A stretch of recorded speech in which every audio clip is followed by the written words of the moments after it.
Bienvenidos, esto es Solo una vuelta más. Hoy una promesa, mañana una traición. Promesas electorales, flores de un día. Ay, qué antiguo ese verso. ¿Ustedes lo recuerdan?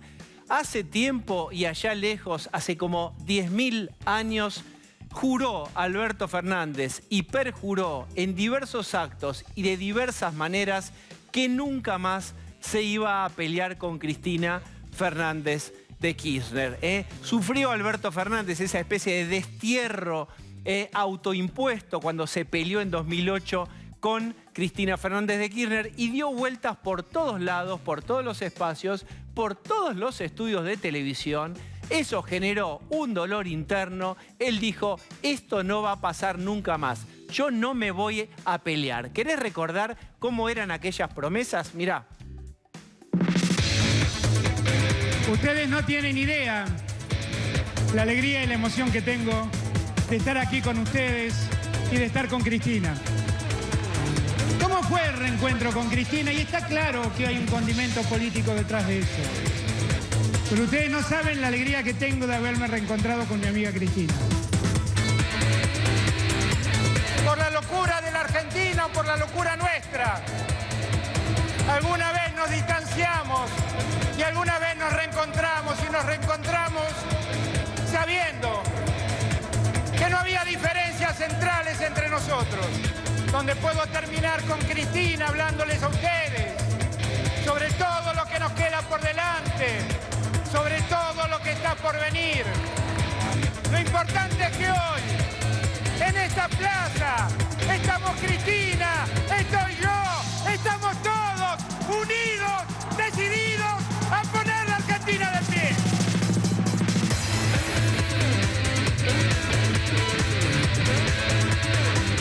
Pero para no sorpresa de todos, porque todos sabemos las características de personalidad, tanto de Alberto como sobre todo de Cristina, este amor de estudiantes se quebró, sobre todo del lado del kirchnerismo, que tiene como gran valor y en alta estima lo irreflexivo. Y en este sentido no tiene marcha atrás. En la caja de cambios del kirchnerismo no hay marcha atrás. Cristina está sumamente enojada y no quiere dirigirse la palabra con Alberto. Hoy orbitan en sistemas solares completamente diferentes. Alberto Fernández, lo que no habla con Cristina, lo habla con Cristalina, mirá. Esa es la foto. Y para irritación del kirchnerismo, en la comunicación que hoy tuvieron ambos, Alberto Fernández ratificó, confirmó que se va a seguir la hoja de ruta de ese acuerdo que se hizo con el Fondo Monetario Internacional. Cumpliremos, dijo Alberto Fernández, con lo previsto. Y la contraparte, Cristalina, dijo, el viernes sale esto, no lo dijo de este modo, con fritas. Mientras Alberto con Cristalina, miren conceptualmente en qué planeta tan lejano estaba Cristina Fernández de Kirchner. Ahí la van a ver. Y estaba con los preparativos del 24 de marzo con Madres de Plaza de Mayo. Bonafini, Rosa de Camarotti, Loyola, Carmen Arias. El encuentro tuvo lugar en la sede de la asociación. Fíjense ustedes qué lejos conceptualmente están hoy Cristina Fernández de Kirchner y Alberto Fernández. ¿Y por qué esto trasciende lo novelesco? Porque alguien puede decir, y a mí realmente, ¿qué demonios me importa? La causa y las consecuencias. Si alguien acaso había pensado en invertir en la Argentina, un empresario nacional, o quizás más remotamente un extranjero, ante la duda de estos dos centros de poder con concepciones diferentes sobre la economía o al menos no alineados, en vez de apostar y poner, ¿saben lo que hace? Espera, se retrae y espera. ¿Y qué hace un comerciante? ¿Qué hace un supermercado? ¿Qué hace un productor de alimentos? ¿Qué hace alguien que vende ropa? ¿Qué haces vos si tenés un comercio? Si podés, y ante la duda, lo que hace todo el mundo, y es un gen avaro del argentino, no, es un reflejo atávico hacia la seguridad, remarcan remarcan y ahí se retrotrae la inflación y se retroalimenta la inflación. Es decir, estamos viendo concretamente las consecuencias de no tener una dirección económica clara y que permanentemente está siendo saboteada de un lado, sobre todo del kirchnerismo, hacia Alberto Fernández. No puede mover una pieza en el tablero que es objetado. Tampoco ustedes vayan a creer que las ideas económicas de Alberto Fernández son de reformas estructurales, de un shock de inversión. Nada de eso tampoco ocurriría con el gabinete de Alberto Fernández. Lo que sí es que, como dijimos varias veces en este programa, cuando hay dos que manejan, 1 más 1 en vez de 2 da 0. En esta parálisis absoluta está la República Argentina, con todos los indicadores sociales en rojo, y que nadie diga Argentina es un corcho en la tormenta, saldrá circularmente de la crisis como tantas veces hemos salido. El mito de la resiliencia argentina, siempre saldremos a flote, no sabemos cómo, porque esta cosa giratoria de la circularidad argentina, esta calecita argentina está mezclada con un tobogán. Cada vez la barranca abajo muestra que los indicadores, la pobreza y la inflación están aumentando de modo alarmante. Así las cosas, presento entonces a quienes me acompañan. Pasen. Está Ceci Bufflet. ¿Cómo le va? Está Pablo de León. ¿Cómo te va? Jessica Bossi. Buenas noches. Y No está rompa nada. Lucía Salinas. ¿Cómo Buenas están? noches. Muy bien. Pero tengo... ¡Epa! ¡Aló! ¿Aló? Vamos, chicos, vamos, que nos bombardea Cristina, vamos. ¿Se tildó? Ah, quiero estar con Nelson en Ucrania. Es más tranquilo ahí, ¿no?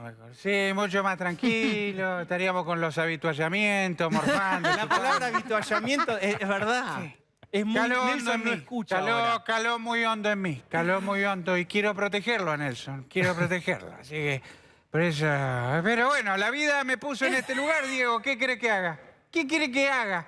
Decime vos que sos psicólogo, ¿qué quiere que haga, culiadazo? ¿Qué quiere que haga? Verá, Si usted estoy ya sabe. jugado, Usted estoy ya... jugado. Usted tuvo la omnipotencia del entrenador de orcas en los acuarios. Sí, yo manejo a la criatura. Y de focas Y la aplaudidoras criatura también. le acaba de seccionar un brazo. Ahí lo tiene. Usted creía que iba a Pero manejar no a la nos va a ganar ni el panadero, ni el verdulero, ni el carnicero. Para cada uno de esos especuladores tenemos preparado el escarmiento. Porque ustedes, los ciudadanos de a pie, son mis soldados. Así que, como decía la gran Solita Silveira, adelante, mi valiente, que no quede ni un remarcador vivo. Un zapucay. Lo escucha Lito Nevia, lo mata. Ahora ya se pasó al zapucay. Escúcheme. Hoy, después lo va a contar Ceci Bufflet, ya le declaró la guerra al almacén de barrio. Ya también ahí está la especulación. Especuladores. Usted digamos... Especuladores. Agiotistas. Agiotistas. Qué moderno todo, ¿eh? Bueno, escúcheme. ¿Cómo anda la no relación con Cristina? Bueno, Está con bien. Cristina tenemos una relación de mucho amor. Como dice Luisito Delía, amor. Es por eso que cada tanto ella me dedica una carta. Es una romántica empedernida, A querido ver, Diego. espere, porque... a ver, uno está viendo... ¿Qué pasa? Veo cosas. Me corrió un frío atrás. No A sé ver, qué pasa. sí. A ver. ¡Upa! Las malas lenguas dicen ¿Qué que es ahora ese mismo está espectro? preparando... El ¿Qué pasa? espectro. ¿Qué es eso? No sé, dicen las malas lenguas que Cristina está preparando una nueva y potente misiva. Que lo vieron a Parrilli entrar a su despacho con cuadernos y viromes que guardaba Néstor en una caja fuerte. ¿Con cuaderno? No Y- creo. Aparece el fantasma de la carta. pasa? El fantasma de la carta. ¿Qué pasa? Estamos ¿Qué pasa? tratando de reírnos de un drama porque No, el no, no, misil, pero- si llega a impactar otro misil ahí en el medio del casco suyo del ¿Sentió barco... frío? ¿Qué pasa? No, usted no lo ve, pero el fantasma pasó? siempre está. El fantasma de la misiva está y está flotando. Bueno, Berbisky no me quiso adelantar de qué se trata la carta, pero me tiró un par de adjetivos. ¿Usted cómo se siente? Déjeme hacerle el psicólogo. ¿Cómo se siente usted que sabe que en algún... Oye, ¿Qué pasa? pasa? ¿Qué pasa? ¿De qué se ríe? No pasa nada, usted quédese tranquilo. pasa? Usted está en ¿Qué el está búnker. pasando? Usted está en un búnker, quédese tranquilo. Usted, como Nelson no sí, aprendió, seguro. usted tiene que bajar la escalera y ya le van a decir dónde tiene que refugiar. Usted ya No. tiene agua, víveres. Está habituallado. Está Los habituallamientos, todo. Eso, vaya teniéndolos, ¿eh? Vaya No, teniéndolos. Berbicky me dijo, me adelantó que la carta me dedica algunos adjetivos muy Pero cariñosos, escúcheme, como si- blandengue. Blandengue. Mequetrefe. Sí, blandengue. Encogido, pusilánime, No, beodo, inútil, fantoche. Beodo. ¿De quién hablará? Me da una intriga bárbara. A ver, déjeme ver si pasa otra vez el fantasma en la pasa? carta. A ver. ¿Qué A pasa? ver. No sé qué pasa. Nada, a ver. ¡La carta! Pelotudo. Yo creo que hasta el 25 con esta tontería podemos reír, porque genuinamente me da gracia. Bueno, gracias. Cualquier cosa le avisamos. Nosotros estamos radarizados. Si sabemos algo de Berbicky, cualquier cosa, usted por la duda no abra los portales. Diego, hasta ojo el piso. conmigo, ¿eh? A mí la rebelión no, ¿eh? Sí, ya Conmigo no, ¿viste, No te quiero ver del lado cristinista. Qué No autoridad. te quiero ver del lado de ella, ¿eh? Está del lado de- Gracias. Muchas gracias. Bueno, hablemos en serio del habituallamiento. Podría, porque circuló, como se dice, una especie en el día de la fecha. Uno nunca sabe, el hermetismo es absoluto y total. Sí. Pero, digamos, uno ve el historial. Hubo una carta, hubo otra carta, hubo Máximo vía carta también. Es decir, ya entendimos el mecanismo. Sí, también es cierto que es muy difícil adelantar una carta de Cristina Kirchner. Hizo un libro y nadie se enteró, Cristina Kirchner, con lo cual juega eso. Hoy cerca de Cristina decían, nadie sabe si se viene en las próximas horas una carta. Sí, una foto, vos la mostraste. Eligió a Eve de Bonafini. Y ese es todo un dato, porque podría haberse Claro. hecho una foto con Estela Estela. Carlotto, que pidió la unidad, que pidió por el frente de todos. Sabores fuertes dentro Sí. de derechos humanos. No es carne picante, no es suave. Sí. Ahí está, porque Eve le viene pegando a Alberto sin ningún tipo Sí. de reparo. Dijo, por ejemplo, Eve, usted siempre se junta con los ricos y nos quiere hacer pagar un robo, hablando del tema del fondo. A nosotros ni nos mira ni nos escucha. Son declaraciones de los últimos meses, pero insisto, Cristina elige mostrarse en una fecha que para ella sobre todo, y ahora lo va a hacer para la Cámpora, que es el 24 de marzo, muy simbólica, con la figura más fuerte y más anti-Alberto de los organismos de derechos humanos. A ver, 20, 12, estamos mirando, 20 y 13. Saber lo que va a hacer Cristina lo saben como mucho 5 personas, con lo cual cuando mande una carta, un tuit o la foto que llegó hace un rato, la que relataba Jessica, solo lo saben muy pocas personas porque ella juega a esto, al efecto sorpresa. Mejor que nadie. Lo que vos decías, Alberto con Cristalina, ella te muestra esta foto. Ahora, elemento político que hoy se hablaba en el propio kirchnerismo es... Pasado mañana es la marcha del 24 de marzo, donde la Cámpora va a poner a todos sus militantes a marchar y a mostrar su músculo político frente a Alberto. Ahí van a depender los cánticos y las banderas, pero no van a hacer ningún movimiento fuerte, aparentemente, vuelvo a decir, hasta las 20:14, en la semana del golpe de Estado. Porque obviamente nosotros, ¿qué diríamos? Si hubiera una carta el 24 de marzo, diríamos el golpe del kirchnerismo a Estás Alberto. honrándolo de mal manera, digamos, es el golpe blando, un golpe Por de eso, palacio. exactamente, por eso. Entonces, yo evalúo a esta hora, a las 20:14, que es muy difícil que esta semana haya una embestida fuerte. Sí va a haber una movilización sin precedentes de la Cámpora, repito, hasta el último militante. Hay que estar atento a los carteles, a los cánticos, y así habla Máximo o no ese día. Máximo, delante de un micrófono, puede llegar a decir 2 frases y tener la contundencia de una carta o mucho más. Bueno, una que vez es- más, sí. ellos utilizando una fecha que no les pertenece, es una fecha de la historia de todo un país, para una pulseada política de una interna que solo les ocupa a ellos. Entonces, sigue esta disociación de ellos porque no logran dialogar, porque no logran construir, porque no logran ponerse de acuerdo, utilizando ahora como escenario de esa disputa una fecha que es de todo un país. Bien, Alberto Fernández empezó a hablar y a decir cosas que antes hubiera omitido. Cuando hace un rato mostrábamos esas promesas de nunca más me peleo con Cristina y el famoso, el nunca más escrito por Alberto, ese nunca más me peleo, usted fíjense qué empieza a decir el presidente de la Nación sobre el kirchnerismo. A ver. Cuando me propusieron que me hiciera cargo de esto, yo sabía que iba a tener que tomar decisiones y bueno, esperaba que las decisiones me la acompañen, pero no todos me acompañaban. Lo que creo que no podemos hacer es darnos el lujo de por la causa que sea. Narcisismo, egoísmo, política, desunirnos. Yo no soy títere de nadie, no tengo piezas políticos, yo he demostrado que tengo diferencias con nadie, y yo actúo de acuerdo a mis convicciones. Yo valoro todo, ustedes lo valoro máximo, valoro a Cristina, valoro a todo. Esto que no es detrimento a nadie. Lo que digo es cómo funciona un gobierno. No existe la presidencia colegiada. Yo puedo escuchar a todos, pero la decisión la tengo que tomar yo. Bueno, ahí hay por lo menos 2, 3 frases fuertes.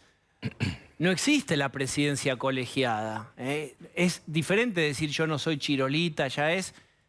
La palabra colegiada es una palabra nueva en boca de Alberto para referirse a su independencia en la toma final de decisiones. Después vos pensás tal vez lo mismo que yo de cuántas veces te diste cuenta que Alberto no manejaba y que en realidad lo tenía UPA y le manejaban con la pierna el volante y no era él el que manejaba. Pero esto es lo que en este momento está diciendo Alberto Fernández. Acá, ¿Qué otra cosa te llamó a vos la atención? Acá hay un elemento que hay que medir, que es dónde habla. Habla en el Destape, en la radio de Roberto Navarro, quien el día anterior, todos lo conocen, es un hombre identificado con el kirchnerismo, lo había calificado de meme Alberto, de un meme de sí mismo, en virtud de la pelea entre él y Cristina. Entonces él sale ahí a responder eso, a hablarle a la tribu kirchnerista, pero también hay un elemento que hoy se decía en el gobierno, que es que él no va a romper la unidad.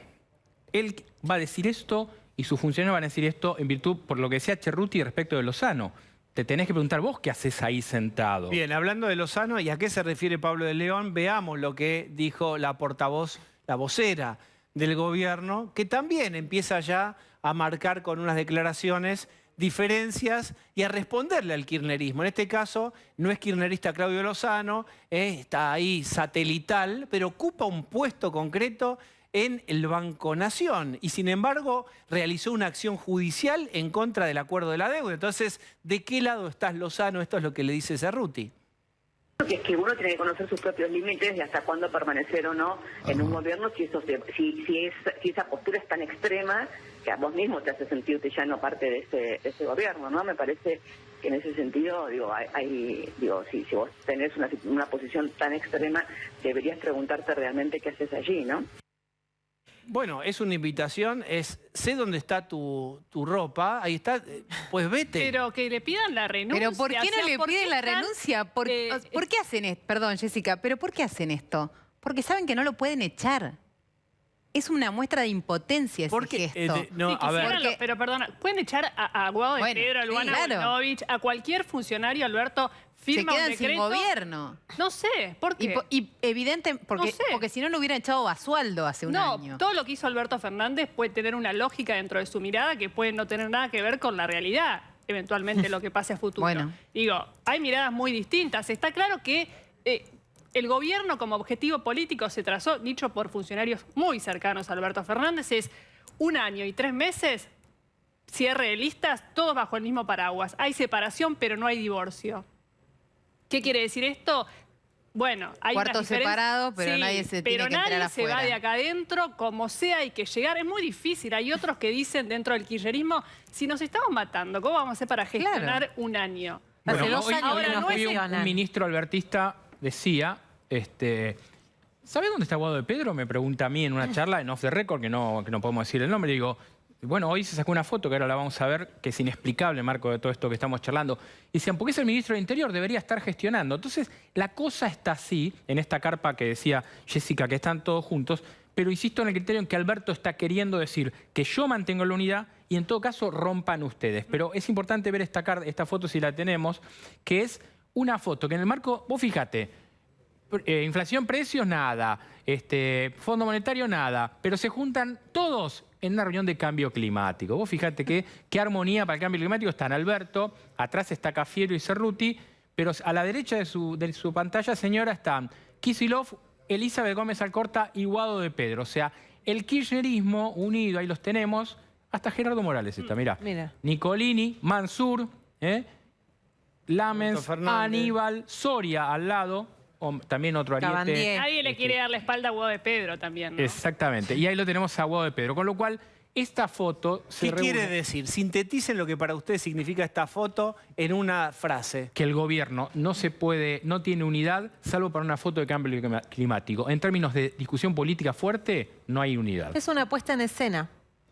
Esa foto que relataba Pablo recién es una puesta en escena de una unidad que no existe, de un mostrar una gestión que tampoco existe, una foto por el cambio climático, un gobierno que tardó tantísimo en responder ante una situación tan compleja como fueron los incendios en Corrientes. Pero no significa también que aún Axel Kicillof, con todo lo kirchnerista y referente de Cristina y para Cristina, tiene un puente o tal vez una dependencia económica por ser el gobernador de la provincia. Tiene 2 años de gestión por delante. Esta foto es ninguno saca los pies del plato. Guado de Pedro está ahí, hace su propia campaña.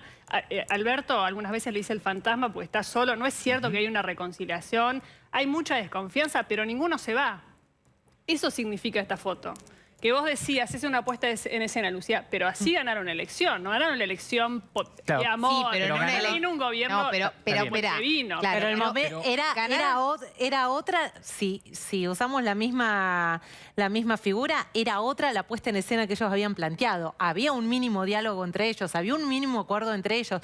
Parecían una única fuerza de gestión. Hoy no lo son. Por más que ellos digan no sacamos los pies del plato, la verdad es que están más ocupados en mostrar esto, en mandarse cartas y volvemos siempre a la misma discusión. ¿Quién gestiona los problemas diarios de la Argentina? Bien, miren Juliana Di Tulio, senadora, también portavoz del enojo del kirchnerismo más duro con este gobierno de Alberto Fernández. Miren, ahí la vamos a... Me parece que lo que necesitamos es, el presidente, porque es cierto lo que dice el presidente hay uno solo. Así que el presidente tiene que enderezar el barco. Hay urgencias absolutas para poder empezar a cumplir con lo que le prometimos al electorado en campaña en el 2019, ¿no? El poder no pelea con buenos modales, nunca. Y la verdad es que por más que el presidente quiera y le guste y su estilo, sea fiel a su estilo, que a mí me parece que está bien que sea fiel a su estilo, me parece perfecto. Lo que pasa es que en la historia de la Argentina, cada vez que hubo buenos modales, siempre te contestan con el bolsillo. Ahí está representado varios del pensamiento medular del kirchnerismo. Los buenos modales, no, acá hay una disputa de poder, hay intereses que pujan así en el vértice y siempre va a haber que afectar intereses. Este es el Néstor fundacional, hizo circular mucho esa idea y permeó culturalmente dentro del kirchnerismo. Tenés que ir muy fuerte, la política hexagonal, extensión, tiene que tensionar más fuerte a Alberto Fernández. Es eso y es la frase que dice, tiene que cumplir las promesas electorales del 2019. Con lo cual acá está diciendo, el presidente incumple. El acuerdo con el fondo incumple las promesas del asado y de todas las resoluciones. Entonces acá es como te gusta, el tugo. Dice Di Tulio, es tu gobierno el que incumple y no somos nosotros. Pero en ese escenario es insólito pensar que llegan juntos, como dice Jessica, a las elecciones o a definir un mapa electoral, a definir los candidatos electorales, si en definitiva no van a estar de acuerdo en apoyarse unos a otros. No, van a ir interna, pero igual es legítimo. Lo que yo digo es, nadie en serio, más allá de toda esta pirotecnia y lo que dicen, los que tienen poder de decisión adentro, ninguno está planteando que efectivamente quieren romper todo mañana. ¿Pero qué es romper o no romper? Si no se votan las cosas. Que se vayan los funcionarios de Cristina del gobierno, que Cristina haga una carta verdaderamente en contra y que se vaya. Claro. Chicos, eso es romper. ¿Quieren eso? Lo entiendo, pero yo lo que veo es que no, de ninguna manera. Hay matices. Alberto Fernández, no los de abajo. No. Hay matices dentro de abajo que le están diciendo a Alberto, algunos de sus asesores le están diciendo rompe y júntate con los gobernadores y la CGT. No existe. Y algunos a Cristina le están diciendo vámonos. Está claro y coincido en esto, no se van a ir, porque aparte les gusta eso y también tienen a todos sus militantes nombrados en el Estado, no Y seamos si ingenuos. tenía alguna ínfula de que el sindicalismo me va a acompañar, después Pablo y Claro. Jessy van a desarrollar esto, hoy caló, que era bastante próximo, metalúrgico, bastante próximo a Alberto Fernández, fue derrotado en su sindicato por un dirigente muy próximo a la Cámpora y a Máximo Kirchner. Es decir, ojo que vos andá, da pelea y después le sacan el banquito y enfrente está Pablo Moyano o está Furlan, les presento, Furlan es el apellido, del nuevo secretario general de Metalúrgicos. Voy a recibir al primer invitado de la noche, analista político, consultor, Alejandro Katterberg. Hola Alejandro, ¿cómo Diego, estás? ¿cómo estás? Gracias por invitarme. ¿Qué crees que Cristina Fernández de Kirchner esperaba de Alberto Fernández en relación con un acuerdo con el fondo y con la economía? Y agrego esto, ¿desconocía las condiciones de posibilidad? A ver, si mal no recuerdo, el inicio de todo este experimento político que estamos viendo fue cuando Cristina Kirchner, por primera vez en el mundo, como vicepresidenta, candidata a vicepresidenta, nomina a Alberto Fernández como candidato a presidente. Y en esa carta, o en esas tweets, ella dice que, palabras más, palabras menos, había que hacer cosas que ella no podía, no quería hacer. Y ahí estamos hablando de negociar con los fondos, negociar con el FMI, negociar con los bonistas, renegociar la deuda, reacomodar una economía que no tenía el nivel de caja que tenía durante la gestión de Cristina Kirchner. Así que era evidente desde el primer día que estas cosas iban a ocurrir y que tenían que ocurrir. Eso no dista de las diferencias políticas, las disidencias, los conflictos internos, el estilo que el propio kirchnerismo y la propia Cristina Kirchner denunció también, diciendo como que Alberto Fernández al final del día hacía lo que quería y no compartía información, o sus ministros no compartían información, o no compartían las decisiones. Entonces, la relación empezó mal por cómo se estructuró el poder y siguió mal porque fueron incapaces de poder cogobernar en circunstancias de alta tensión. Bien, lo que es importante es que hay un contrato no escrito en donde Cristina reconoce que lo que viene no es distributivo, no es años felices, no es volver al primer Néstor donde la economía estaba acomodada y entonces podemos dar. Era más para quitar que para dar. Cristina parecía saberlo. ¿Qué le cambió ahora a Cristina? Ve con ojos, con mayor claridad que no tiene buen futuro electoral en 2023 porque claramente estamos en el contexto de un ajuste. ¿En qué le hizo un clic a ella? Especulemos. Esa es la gran pregunta. ¿En qué consistía ese contrato entre Alberto Fernández y Cristina Kirchner? Más allá de las causas judiciales. Bueno, no, más allá no. Seguramente había una parte del contrato debería involucrar fuertemente algunas otras áreas, como la judicial, en donde después de un primer año y medio de gestión, el kirchnerismo se empezó a sentir muy incómodo con su situación. La incapacidad de nombrar un procurador general, la incapacidad de que surgiera cualquiera de las reformas judiciales, la que impulsó el presidente Alberto Fernández o la que quería impulsar la vicepresidenta Cristina Kirchner. Es un gobierno que se fue paralizando, que los desencuentros se hicieron evidentes rápidamente. Un gobierno en donde surgió la pandemia y eso le dio una centralidad y una popularidad inesperada al presidente que fue hacia una moderación y un diálogo con la oposición y que el kirchnerismo vio como una amenaza y lo salió a romper. Eso también ocurrió. Entonces, me parece que hubo muchos capítulos, todavía quedan los capítulos finales, da la sensación que ya estamos casi sobre el final del libro, pero hubo muchos procesos que fueron desgastando y un posicionamiento en un momento crítico donde me parece que el kirchnerismo se fue quedando sin caminos y prefirió antes que cualquier otra cosa, no entregar las banderas, no entregar el relato. Y ahí eso se vio claramente en la renuncia de Máximo Kirchner a la presidencia del bloque, en el voto en el Congreso en contra, ni siquiera abstenerse, votar en contra del programa del fondo, en los documentos que hicieron públicos después de la votación en la Cámara de Diputados a las 4 de la mañana y en el Senado, y en una idea de podemos quedar fuera del poder, más tarde o más temprano. Lo que no podemos perder es nuestra identidad, nuestra marca, nuestra bandera. Lo que no podemos perder es el discurso, el relato que le damos a nuestra base de sustentación electoral. Y me parece que eso es lo que estamos viendo. ¿Cuáles son las consecuencias para todos nosotros de esta situación de tensión política entre la vicepresidenta y dueña del espacio y Alberto Fernández?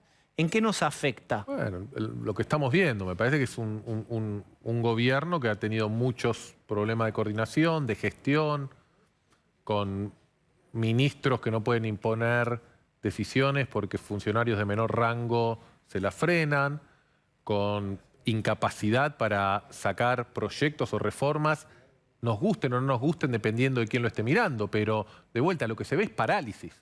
No se ve que la Argentina se mueve hacia una dirección por acción que a algún sector le puede gustar y a otro no. Lo que se ve es que hay parálisis. Insisto, el peronismo no ha podido nombrar un procurador. Hay una vacante en la Corte Suprema, nadie habla de eso. No se puede nombrar la vacante porque ni siquiera hay acuerdo y consensos en la clase política entre las dos grandes coaliciones. Obviamente la coalición de gobierno está casi quebrada o quebrada directamente. Genera muchos problemas, genera incertidumbre, genera mucha incertidumbre en el sector de la población que vota a la coalición de gobierno, que quiere a la coalición de gobierno y que rechaza a Cambiemos o Juntos por el Cambio o a Mauricio Macri. A esa gente le genera la sensación de vulnerabilidad, la sensación de que pueden volver quienes ellos políticamente rechazan o detestan. Genera incertidumbre económica.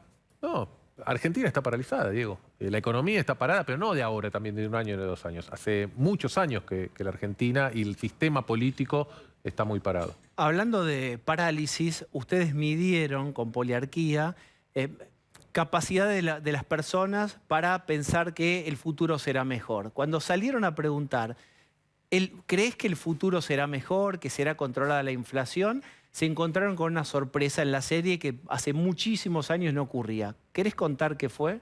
Sí, a ver, parte de nuestro monitoreo sistemático, mensual de opinión pública que hacemos hace muchísimos años, en donde vamos midiendo el pulso del clima social en un montón de variables, apoyo a los políticos, imagen del gobierno, temas económicos. Los datos de este mes son muy críticos y preocupantes, en un contexto en donde, ya lo dijimos alguna vez, la sociedad está muy cansada, muy pesimista, enojada, desilusionada, acumula frustración tras frustración, hay un descontento y un descrédito hacia la clase política. La imagen de los políticos en general, en su totalidad, viene cayendo. La confianza en las instituciones viene cayendo. Digamos, un contexto social muy complejo. En ese contexto social, yo te diría que los datos de este mes que salían de nuestro estudio, había 2 o 3 cosas muy importantes. Uno, el motor actual y más fresco de ese descontento, obviamente, es la inflación. Algunas series que nosotros tenemos, por ejemplo, nosotros tenemos una serie, la preguntamos hace 20 años, desde el 2002. Le preguntamos cómo cree que van a ser los precios en los próximos 3 meses. Desde el 2002 hasta ahora, este mes es el valor más alto, negativo. Otra serie tiene que ver con principales problemas que afectan a la gente. En tu vida cotidiana, ¿cuál es el principal problema que más te molesta? La inflación hoy número 1 con 27% de las menciones, por lejos el porcentaje más alto en más de 15 años. Y otra de las preguntas tiene que ver siempre con expectativas. Bueno, ¿cómo estamos? La gente dice, bueno, Argentina está mal. ¿Cómo va a estar el año que viene? Habitualmente en estos últimos tiempos ya casi 10 años, lo que hay es pesimismo y en general la mayoría de la gente dice, el año que viene vamos a estar peor. Pero después nosotros tenemos una pregunta que es a más largo plazo. Bueno, en 3, 4 años, ¿cómo va a estar Argentina? Y atención con esto. Y ahí generalmente la respuesta es optimista. La gente es pesimista con la coyuntura, la gente es pesimista con el día a día, la gente es pesimista con el año que viene, pero se resguarda, y vos lo podrás hasta explicar psicológicamente. Es un mecanismo de defensa. Que hacia el futuro la gente habitualmente decía, no, en el futuro en 3, 4 años vamos a estar mejor. Bueno, este último mes nos dio el dato más alto en 20 años, diciendo, no, dentro de 3 años vamos a estar peor. Claramente quienes ahora piensan que el futuro lejano va a ser peor que mejor, son mayoría. Y eso no lo vimos, creo que nunca, en nuestra serie de datos. Y miden hace muchos años. ¿Cuál es la consecuencia de este dato tan terrible? Que es, en 3 años estaremos peor. Es decir, ya ese mecanismo de supervivencia, decir, bueno, me invento que algo ocurrirá, que la resiliencia argentina, algo va a pasar, algo va a emerger y estaremos mejor. Ya ni eso. Bueno, ¿cuál es la consecuencia de este dato? Lo que decíamos un poco recién, descrédito, desconfianza en el sistema político, en el sistema en general. Esto ya lo veníamos viendo en los focus groups el año pasado. Bueno, ¿querés una primera consecuencia? Mirá lo que pasó el año pasado. Las 2 elecciones del año pasado fueron las elecciones con menor participación histórica de la Argentina. Si esto sigue así, el año que viene va a haber menos que las del año pasado. El surgimiento de figuras como Milei. Milei, desde la elección del año pasado, no ha parado de crecer, sigue generando mayor apoyo, pero yo creo que no se debe principalmente a su figura. Milei se alimenta del descontento, de la bronca, del enojo. Y una consecuencia que además va más allá de la clase política. Y eso lo vemos y se veía ya un poco el año pasado y se ve cada vez más profundo en los focus groups, en los estudios más cualitativos, no en las encuestas, que es que se empieza a expandir este mal humor, este descontento, este enojo con toda la élite. No la élite política, no la clase dirigente política. La élite periodística, empresaria, empieza a ver los que están de un lado y los que están del otro. Los que pueden seguir viajando, comiendo afuera, tomando un buen vino y comiendo carne y no teniendo preocupaciones, que son cada vez menos, y la gran mayoría que se siente que va restringiendo, va cediendo, va limitando sus consumos, va limitando en todas las clases sociales. Los de clase media que le cuesta cada vez más pagar el colegio privado o la prepaga, los de clase baja que les cuesta cada vez más poder mantener la alimentación y el tipo de alimentación que tenían, etcétera, etcétera, etcétera. Entonces, eso repercute en eso, Diego, repercute en una sociedad que empieza cada vez más a desconfiar de sí mismo también, desconfianza interpersonal. Se rompen los lazos de confianza, los lazos comerciales, la inflación, hay que reajustar y repactar todo el tiempo todo. Y eso es un desgaste que genera riesgo ojalá no me digas que no, de estallidos sociales, de focos de inestabilidad. A ver, mira, yo creo que hay 3 esferas que son de suma fragilidad hoy en la Argentina. La económica, la política y la social. Hagamos una analogía, son 3 bosques. Los 3 bosques están muy secos. ¿Qué quiere decir que están muy secos? Que en cualquier momento una chispa puede prender un fuego. El bosque de la social lo podemos medir a través de las encuestas, los estudios. ¿Se va a incendiar? No lo sé. No sé si va a venir una chispa o alguien prenderá un fuego o alguien tirará un cigarrillo o habrá algún evento que genere. Lo que sí sabemos es que el bosque de la sociedad está muy seco. Lo que sí sabemos es que el bosque político está a punto de quebrarse. Y lo que sí sabemos es que el económico estaba al límite y el acuerdo con el fondo le dio un poco de aire. Ahora, la pregunta para hacerse, me parece, es si el aire que el gobierno consiguió darle a las dificultades económicas, o sea, evitar una lluvia arriba de ese bosque seco económico, lo que no genera es que más complicaciones en los otros 2 que estamos hablando. Y yo creo que sí. Entonces, el gobierno logró, a través del acuerdo con el fondo, generar o disminuir la incertidumbre que había en materia económica para el resto del mandato, pero ese mismo hecho lo que está haciendo es generando más insatisfacción y más incertidumbre en la sociedad, y lo que va a venir, con aumentos de tarifas, con más inflación, con aumento de tasas, con menos financiamiento del Banco Central al Tesoro, etcétera, etcétera. La calle se va a seguir, o el clima social se va a seguir poniendo más denso. Uno tiene que aprender eso. Cuanto sigamos teniendo inflación de meses de 4, 5 o 6% de inflación, eso va a seguir empeorando. Y por otro lado, la decisión del fondo generó un nivel de tensión política enorme que hay que ver si termina con una quebradura expuesta o no. Entonces, por ahí el gobierno logró evitar que se incendie el bosque económico, pero el incendio puede empezar por alguno de los otros lados. No da, Juntos por el Cambio, hablando del bosque político, la posibilidad, la hipótesis de su vuelta al poder, ¿le da a algún sector frustrado de la sociedad la capacidad de aguantar hasta el año que viene? ¿Calma en algo? ¿Humedece el bosque seco? Entiendo que Yo creo que está muy vastos lejos para la sectores gente. no son votantes. Yo creo que estamos muy lejos para eso. Ok. Estamos muy lejos. Eso suele ocurrir, y lo hemos visto en algunas investigaciones, cuando estamos a 6, 7 meses de la elección. Sobre todo en Argentina, además que tenemos un proceso electoral que es ridículamente largo. Pensá que el año que viene además eligen elecciones de gobernadores, entonces muchas provincias van a estar empezando a elegir gobernadores en marzo, que van a asumir en diciembre. O sea, esto es importante, porque estamos ahora, digamos, casi en abril, vamos a tener tiempo de ejecuciones, de planes, de sanción de leyes fuerte hasta marzo. Es decir, un año. Y después empieza la locura electoral y esa va a ser la agenda. Eso es parte del sistema político argentino que hay que cambiar. Las reformas argentinas no son solo económicas, sociales, también hay que cambiar parte del régimen electoral.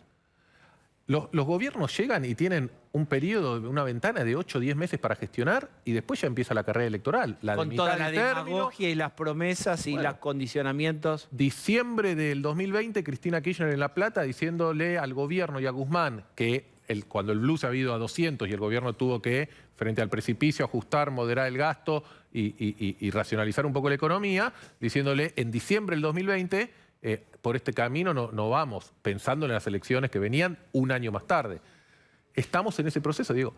Falta para la gente un montón, para la política, acabamos de salir hace 4 meses o menos de una elección y en un puente de 7, 6 meses ya estamos de vuelta. Muchos están diciendo, después del Mundial de noviembre empieza la carrera, porque aparte las leyes que tenemos electorales hacen que para abril del año que viene ya tenga que estar todo cocinado, quiénes van a ser los candidatos, los partidos, Pero qué las delirio, alianzas. es como vivir para la política, por y para la política, que yo entiendo que es la herramienta de transformación y todo, pero todo está en función de una agenda propia. Parte de las agendas de reformas que el país se merece, porque si para cualquier gobierno de cualquier color, si el gobierno que llega tiene una ventana de gestión de 8 o 10 meses y después ya en el verano del siguiente año ya empieza la rosca electoral, porque en marzo ya hay que definir todo, porque en abril se presentan las listas, o en fines de abril, mayo, y en julio empieza la campaña, en agosto son las primarias, y en septiembre más campaña, en octubre las elecciones, y en noviembre el balotaje. Bueno, vamos a estar de vuelta todo un año votando. E insisto, en un clima donde la gente está cada vez más enojada, cada vez más alejada, donde confía cada vez menos en los políticos y donde expresiones de candidatos o de figuras antisistemas empiezan a crecer y a tomar más relevancia. Muchísimas gracias por haber venido hoy, Alejandro. Gracias, Diego. Ahí vamos. Vuelvo. Muy bien. Cecilia Bufflet, te escucho atentamente. Bueno, ahí lo que tenemos es todo un show montado alrededor de la guerra de precios, ¿no? Finalmente hoy hubo una serie de reuniones entre con la Cámara de Supermercados, con las principales entidades de supermercados multinacionales y nacionales más grandes. ¿Y quién? Y el secretario de Comercio. No estuvo esta vez sentado en esa mesa, Matías Culfas, que fue quien presidió la reunión ayer. ¿Qué les dijeron ahí? Que bueno, que van a retrotraer los precios, que se van a poner de acuerdo. Todo en muy buen sentido y en muy buenos términos. Ahora, cuando terminó esa reunión, comunicado oficial, escrachando supermercados, escrachando empresas. Y en la práctica, ¿sabés? Por ejemplo, a uno de los supermercados más grandes de la Argentina, ¿cuántos precios le pidieron que baje? ¿Cuántos? 3. ¿Sabés de qué? Un shampoo, una crema enjuague y un desodorante, ni un alimento. ¿Cuál es la moraleja de lo que estás diciendo? Básicamente la sensación que le quedó a todos los que estuvieron en ese encuentro hoy y a las empresas productoras de alimentos que estuvieron en la reunión de ayer, que lo que se montó es un gran show en el que nadie va a hacer nada y después de esta puesta en escena de controles y demás, va a dejar de hablarse del tema, porque todos tienen en claro que esta herramienta no funcionó. De hecho, por algo, el ministro de Desarrollo Productivo, que encabezó la reunión ayer, hoy desapareció de esa escena. Básicamente, si alguien quiere controlar los precios y es Feletti, también está eso incluido dentro de la interna del gobierno. Si el kirchnerismo duro sigue insistiendo con esta política, que lo hagan ellos y que lo anuncien ellos. ¿Por qué? Porque va a fracasar. Muy bien, vamos a recibir, escuchen ustedes, los chinos famosos, los supermercados chinos. Yolanda Durán, y este es el nombre oficial, es presidenta de la Cámara Empresarial de Desarrollo Argentino y Países del Sudeste Asiático. pero es la presidenta de los supermercados chinos. Nos ganaron, nos registraron el nombre. Siempre hay vivos en el sector. Primero, gracias por la invitación. Buenas tardes a todos. Y bueno, nos registraron el nombre antes. Siempre hay vivos en cada sector. Imagínense. Que alguien se quedó con el nombre. Alguien se quedó con el nombre y me registró así un montón de nombres. Tremendo. Pero yo qué sé, siempre hay gente dañina para todo. Yolanda, ¿cuántos supermercados chinos representás vos? ¿Cuántos hay en todo el país? ¿Hay una estimación? Nosotros en realidad tenemos más de 8.000, pero cuando hay problemas nos llaman de cualquier parte de la República Argentina. ¿Qué significa esto? Cuando no pueden sacar una habilitación, cuando tienen atropellos que no les bajan la mercadería o tienen algún problema que no pueden solucionar ellos mismos, estamos nosotros, llaman a nuestra cámara y bueno, yo hablo con los intendentes, llamo por teléfono, digo, bueno, si nos pueden atender y que esto nos atienden y le digo, ¿qué problemita tiene? Lo vamos a acercar la documentación. Y sí. Yolanda, ¿qué pensás de las potenciales inspecciones de precios que pueden ocurrir en los supermercados chinos? Ya lo hemos pasado. ¿Se acuerdan que estuvimos en el 2020 que pusieron precios máximos? Sí. Creo que era, ¿no? Precios máximos. Bueno, ustedes vieron, a la primera hora llegaron con los intendentes, 10, 12 personas dentro de un predio de 200 metros cuadrados, se sacaban fotos, era un show. Un atropello, la poca gente que iba a comprar salía asustada, no quería estar, tenían miedo. Bueno, pero no dio resultado y la inflación escaló igual y va a seguir escalando porque sabemos bien que los precios internacionales, el productor quiere vender y ganar a los precios internacionales. A ver, vamos a decir, si antes con $1 millón te llevabas un camión y ahora $1 millón te llevas 10 camiones de la Argentina porque está barato. Entonces, ¿qué pasa? A ver, ¿cómo explicar? Danos un ejemplo de lo que vos estás viendo. Lo que hablo con la comunidad, sí. Lo que nosotros hablamos en nuestra mesa con nuestros delegados, porque hablamos también del tema de la economía a nivel nacional, qué se puede hacer, cómo podemos salir adelante, qué ejemplos podemos tomar de otros países. Bueno, como decimos, antes cuando el dólar estaba, no sé, a 18 pesos o 20 pesos o 100, como lo llaman, se llevaba un camión de mercadería por esa plata. Ahora, por el mismo importe, se llevan 10 camiones. Obviamente que lo van a vender para afuera, obviamente que va a haber faltante de productos, obviamente que acá no lo podemos comprar. Entonces tenemos que equiparar los precios. Y ahí es el gobierno que tiene que utilizar las herramientas para equiparar, porque si no, nos vamos a quedar sin mercadería en la Argentina, va a salir todo para afuera y barato, y nosotros nos va a quedar lo peor de lo peor. Entonces, ¿vos estás pidiendo cierre de exportaciones de productos? No estoy pidiendo eso, sino estoy pidiendo que el gobierno, en vez de dar se va a enojar la gente otra vez, de los planes que dan, los 300.000, no sé, millones por mes que dan, ¿no? Tengo entendido. Bueno, eso porque no ponen industrias, porque no ponen fábricas, mejoremos la calidad de sueldo, demos unos buenos honorarios y sueldos para que la gente pueda comer, vivir, no como hoy, trabajar para ir a comprar los productos y ver cuántos, aumentó 1 peso, aumentó 2 pesos, Yolanda, me subió esto. Es una locura. La juventud se va del país. ¿Sabe por qué se va del país? Porque no tiene previsibilidad. Tiene que trabajar, no sé, toda una vida, 50 años para poder tener un departamento. Y la media, como yo pido que deberían trabajar 15 años para gozar de una vivienda. No puede ser que vivamos para comer solamente, pichulento. Eso es pobreza. Y la pobreza, Yolanda, nos trae más pobreza a la República Argentina. Vos tenés una visión panorámica y crítica de la situación, pero tenemos que invitarte al metro cuadrado del que venís, que es ¿por qué aumentan tanto los precios para vos y en los supermercados chinos? No sé si ibas a eso, Ceci. Sí, no, está bien que te responda primero eso y después vamos también un poco a... ¿Por qué? ¿Respondo? Dale, ¿Por qué? ¿Por qué aumentan? Porque los mayoristas nos entregan ya directamente con los precios aumentados o las distribuidoras ya nos vienen con los precios ya, con las planillas ya, con los precios ya fijos. O la agroindustria. Dice el gobierno que se aceleró muchísimo en el último mes. Sí. ¿Ustedes comprueban que les bajan listas nuevas 1 o 2 por semana del mismo producto? Sí. Mañana, por ejemplo, va a aumentar entre un 15 y un 20% una de las marcas líderes. ¿De qué? Empieza con A.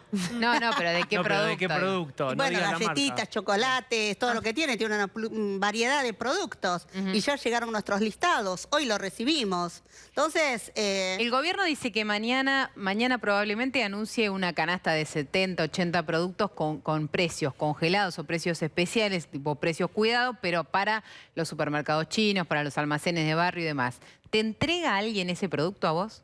Mañana vamos a ver, no sé lo que con Feletti hemos pero hablado. ya se anunciaron Hemos varias hablado en el mes de enero, creo, a mediados de enero. Habíamos hecho una propuesta justamente de entrar con precios cuidados, pero que nos quede un margen de rentabilidad, algo razonable. ¿Cuánto es? No sé, que nos quede... Me quiero poner un supermercado. Que nos quede un 20. ¿Qué rentabilidad tiene, 20. Yolanda, un supermercado? Un 20, que nos quede, un 20%. Miren ¿Un lo que 20? estamos pidiendo. ¿Qué haces Y de con ahí un 20? pagas. Pero pará, ¿qué vamos a hacer? 20 después de No, impuestos. de ahí pagás los impuestos, pagás todo, y utilidad neta, ¿Y por ahí neto? te puede llegar a quedar un 4 o 5%. bien. Pero eso es lo que nos pasa a nosotros. ¿Dónde está el secreto? Tener alta salida de los productos, Volumen, no es precio de venta de volumen, volumen, vender barato, cantidad. rotación de los productos. Eso es, no cargar como, bueno, voy a tirar con porque después me encuentro en las reuniones con los hipermercados.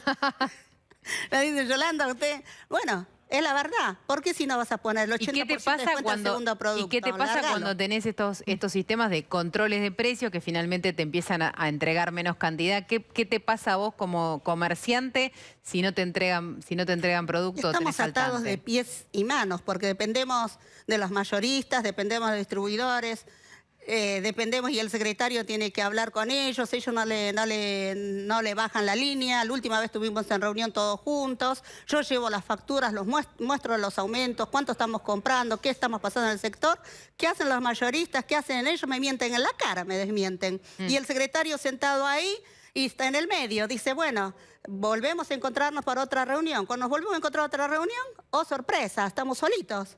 Los mayoristas no están en la alimentaria porque no quieren estar con nosotros. Pero no vos quieren estás más escuchar para, la verdad, digamos, no quieren que le digamos la verdad. El GPS viste que acá todo el mundo, a ver, ¿dónde estás parado?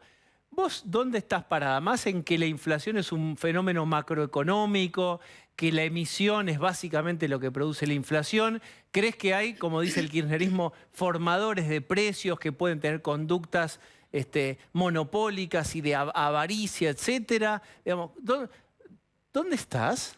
Todos generamos la inflación, todos. Empezando por el Estado con la emisión de monetaria, que no controla la moneda del dólar, que, bueno, el empresario está al son de la música. A ver, nadie quiere perder. Si le aumentó esto, te aumentan los servicios, lo va a trasladar el precio. Hay paritaria, lo va a trasladar. Es así. El concepto de cobertura. Como yo veo el río revuelto, y no es culpa mía, Argentina básicamente es un río revuelto, me cubro, aumento, porque no sé si después vienen con una cosa que me quieren congelar los precios, yo por lo menos ya aumenté. Porque ya te quemaste alguna vez, Eso. además. ¿Hay cobertura? ¿En qué sentido de cobertura? Sí, aumento porque Por creo las que dudas. viene un Sí, congelamiento. seguro que hay, seguro, pero nosotros no podemos, no tenemos aumentar porque, como dije en un programa anterior, somos la última trinchera de lo que hay de los precios. Estamos cara a cara con nuestros clientes que nos vienen a comprar todos los días, semana por semana, años tras años, 30 años estamos en el mismo local. Entonces no podemos pasarnos. Lo que tenemos que hacer es negociar, lamentablemente. Yo no sé, vuelvo a decir, me quedó medio colgado esto que había dicho antes de los 300.000 millones que tienen. Bueno, el mercado central, hay un espacio. ¿Por qué no esa plata lo vuelcan al área productiva? Hagamos los fideos, hagamos los, hacemos los el fideos, gobierno haga aceite. fideos, una empresa nacional de alimentos. Hagamos por lo menos los productos esenciales, lo básico. No digo todo, hagamos fideos, arroz, harina, lo que con esa plata del Estado. ¿Podría hacerlo bien el Estado? ¿Tenés experiencias de gestiones exitosas? No sé, el DNI lo hacen bien, hay trámites que funcionan. Cosas más macro, más grandes. ¿Lo hace bien y a bajo costo el Estado? Sí, nunca lo hicieron eso. Yo lo propongo que lo hagan. Para eso está el mercado central, no para que yo quiero un espacio, te sacan un ojo de la cara, no te dejan trabajar. Bueno, para los hipermercados, para los mayoristas tienen espacios gratis ahí. Bueno, y no quieren cumplir, no quieren bajarse los precios, no quieren abastecer, no quieren, todo es no. Entonces, para el gobierno que haga con esa plata, haga produzca y nos venda a mejor precio, que gaste, que ponga los gastos de administración solamente y nosotros, las 13.000 bocas que hay a nivel nacional, los vamos a proveer y bajamos lisa y llanamente los productos para la mesa de los argentinos y basta de discusión. Simple. Lo que pasa es que yo tengo 30 años de comercio. ¿Cómo te llevabas Ellos con quizás Guillermo no. Moreno vos? Bien, bien. Era la única mujer sentada durante 7 años en la mesa. ¿Qué te y parecía? siempre de perfil bajo, ¿eh? Sí, pero no sé si sos perfil bajo vos. En esa época era perfil bajo. Pero bueno, ¿y qué te parece? ¿Cómo resolvía Moreno Sí. o no? Sí, porque el secreto, otra cosa que voy a decir, no hace falta ser gran estudioso. Cuando haces una mesa de multisectorial, se tienen que sentar todas las áreas, todos los aristas, todos, el más rico y el más pobre en la misma mesa. Entonces escucha la misma música para todos por igual. ¿De qué sirve escuchar una música al otro, decís otro al otro, otro al otro? Pero y bajó salís, los precios, no Moreno, entendiste nada. ¿logró bajar los precios, Moreno? ¿Se acuerdan del tema del azúcar? Que había subsidio del azúcar en el 2007, ¿se acuerdan? Bueno, era solamente para los hipermercados. Yo un día le digo al señor secretario, tímidamente, porque decían que era muy malo, señor secretario, ¿usted no podría hacer el favor de bajarnos el azúcar para nuestros superchinos? Me miró y me dijo... Yo me ocupo. No, me dijo... ¿Estás capacitada? Le dije, secretario, eso y mucho más. Le dije así, bueno, nosotros necesitamos. Bueno, así fue, nos mandó los equipos de camiones de azúcar. Hemos bajado el azúcar, me acuerdo en esa época, se mantuvo los precios, la comunicación era una sola para todos por igual, no había malos entendidos, pero bueno. ¿Y vos qué decís? Que ahora hay un show montado sobre que parece que van a hacer lo mismo, pero después en la práctica no ocurre. ¿Me querés hacer pelear con Feletti la próxima reunión que vaya, Cecilia? Sí, pero lo que nos estás contando es que ahora te llaman, le decís una cosa y después cuando te vuelven a llamar no pasó nada. No pasa nada. Y bueno, como siempre, ahora lo que va a hacer es una curita para sanar la herida, pero no se va a curar, no te va a curar de verdad las cosas. Yolanda, ¿tienen desabastecimiento de productos? Sí. ¿De qué producto? Falta harina, falta aceite, falta el azúcar. El azúcar es razonable porque, bueno, en mayo entra la zafra, o sea, se va terminando. Siempre pasa los últimos meses que hay. Pero que no deberían faltar, ¿cuáles son? La harina, el aceite. ¿Por qué va a faltar? Si tenemos tantas producciones que dice sembradíos de campo, pules de siembra, ¿dónde está? ¿Dónde está la harina? Y te hago ¿Por qué una cuesta? última de mi parte. Y ahora llegó la harina con un 40% de aumento, me acaban de decir.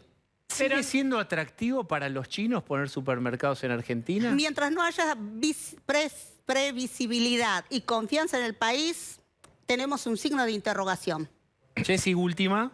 Sí, no, me quedé pensando en lo que acaba de decir del aumento de la harina que llegó con... En el medio de todo esto hicieron toda una presentación, un fideicomiso, y 40% de la harina. Y nosotros somos los rehenes que no podemos hacer nada. Yo te quería preguntar, la gente cuando va al supermercado chino, ¿cómo está? ¿Qué busca? ¿Te pide el precio? ¿Cuidado? ¿No? ¿Compra cada vez menos? Hay gente que iba a hacer compras de hipermercado que ahora va al chino. ¿Qué notas en el día a día?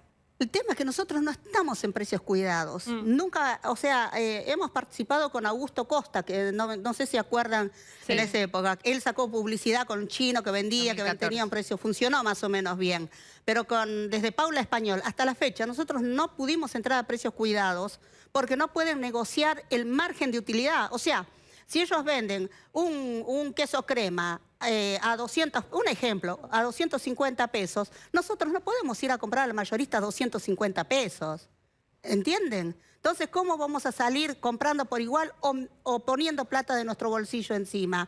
Bueno, para eso está la autoridad de aplicación, está el secretario. ¿Por qué no nos venden el mismo producto que le venden a las grandes cadenas al mismo precio nosotros? Y que gane el mejor. Y vamos a ganar nosotros porque tenemos un margen de rentabilidad muy bajo y siempre fue así en estos 30 años de comercio. Muy bien, Yolanda, gracias. Otro día vamos a seguir. Interesante charlar, algunas ideas que tenés y confrontar, etcétera. Ahora vamos a hacer una tanda. Muy bien, causa vialidad. Allí está comprometida Cristina Fernández de Kirchner. ¿Cuáles son las novedades, Lucía Salinas? Hubo en las últimas semanas al menos 2 declaraciones testimoniales que complicaron aún más la situación de la vicepresidenta y de todos los acusados. Es un juicio que tiene a 16 personas acusadas de haber defraudado al Estado en 46.000 millones de pesos.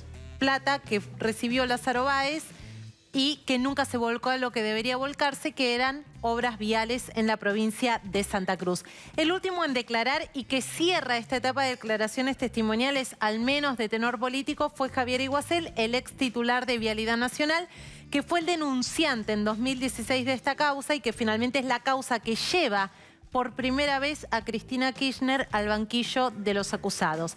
Tenemos algunos números, si quieren verlos, para entender un poco la envergadura de esta causa en cifras, que es al menos lo más impactante y es lo que se fue reforzando declaración tras declaración las últimas semanas. Su empresa, Austral Construcciones, recibió 51 licitaciones. Ahí tenés el próximo número. Sobre precios del 65% promedio. ¿Estos datos de dónde provienen? Estos datos provienen de la investigación que se realizó durante la instrucción. La mitad de las obras no se hicieron, sí se cobraron. Ahí está. El número que está bajo investigación son 46.000 millones de pesos. Este fue el dinero que recibió Lázaro Báez. Esta causa tiene agravantes. Uno de los agravantes es, Lázaro Báez recibió el dinero, pero la mitad de esas rutas, de esas 51 licitaciones que ustedes veían en pantalla, no se terminaron. Eso tiene otros agravantes. Había rutas que no conducían a ningún lado, había licitaciones... Las líneas de Nazca. Claro, Nadie era un sabe camino que no se sabía dónde iba.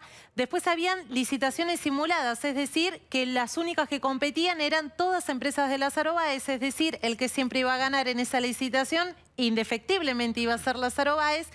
Y los sobreprecios es uno de los puntos centrales. ¿Por qué? Porque eso es lo que se considera que finalmente es el mayor perjuicio al Estado, a las arcas públicas, y se señala como principal responsable de esto a Cristina Kirchner como expresidenta de la Nación. ¿Por qué? No solo por no saber qué pasaba en el Ministerio de Planificación Federal, que en ese entonces manejaba la obra pública, sino porque la acusación dice que Néstor y Cristina Kirchner convirtieron al amigo presidencial en empresario de la obra pública. Hasta mayo del 2003, Lázaro Báez solo era monotributista. Después de mayo de 2003, se convirtió en el principal adjudicatario de obra pública vial en Santa Cruz. Bien, voy a sumar a esta conversación. Está con nosotros Margarita Stolbizer. Stolbizer, la escuchamos. Hola, ¿qué tal, Diego? ¿Cómo estás? Quiero bien. felicitar a Lucía Salinas porque es de las pocas que cuenta la verdad sobre los negociados de los Kirchner en Santa Cruz. Lo quería decir. Gracias, porque soy Margarita la que a Lucía felicita. Está muy bien. Me encantan los versitos. Bueno, digamos, Margarita está bien. Es denunciante en Los Sauces, ¿verdad, Lucía? Sí, Margarita Stolbizer denunció en Los Sauces y en Otesur también. Bien. Bueno, Margarita, escuchamos atentamente. Bueno, prestemos atención aquí en el pizarrón. Ay, me encanta. Sigo haciendo versitos. Cristina Kirchner es una malviviente y yo no me voy a detener a saberla detrás de las rejas.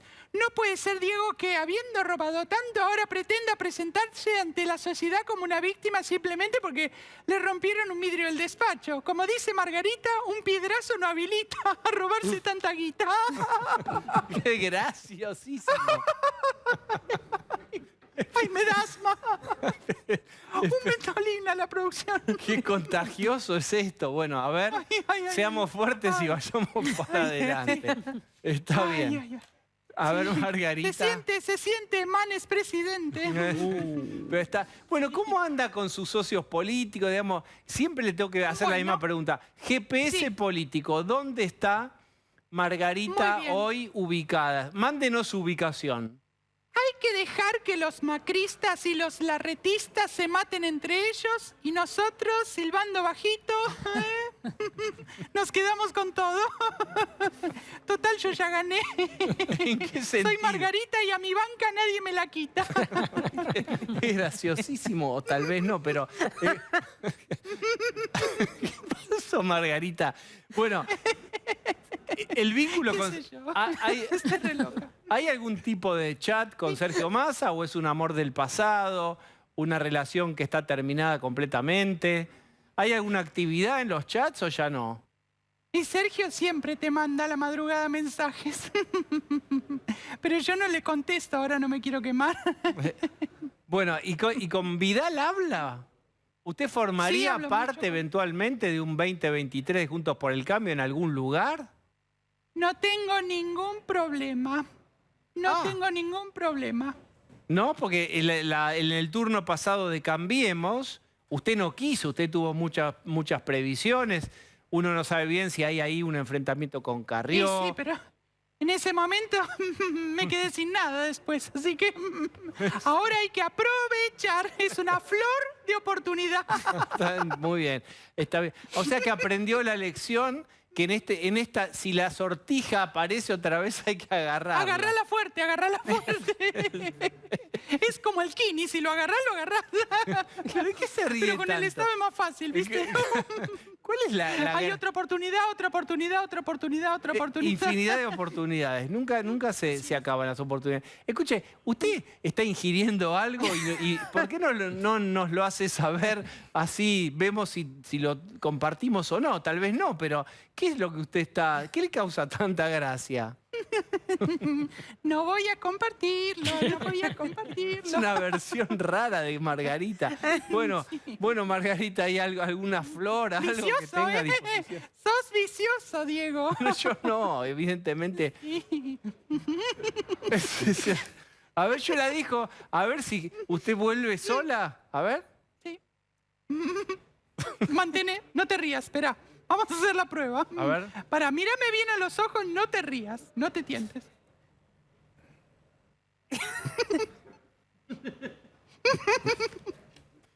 Yo desde Raúl Portal y el Conde Atilio no veo unas tonterías en televisión. Le hago esta confesión de otoño.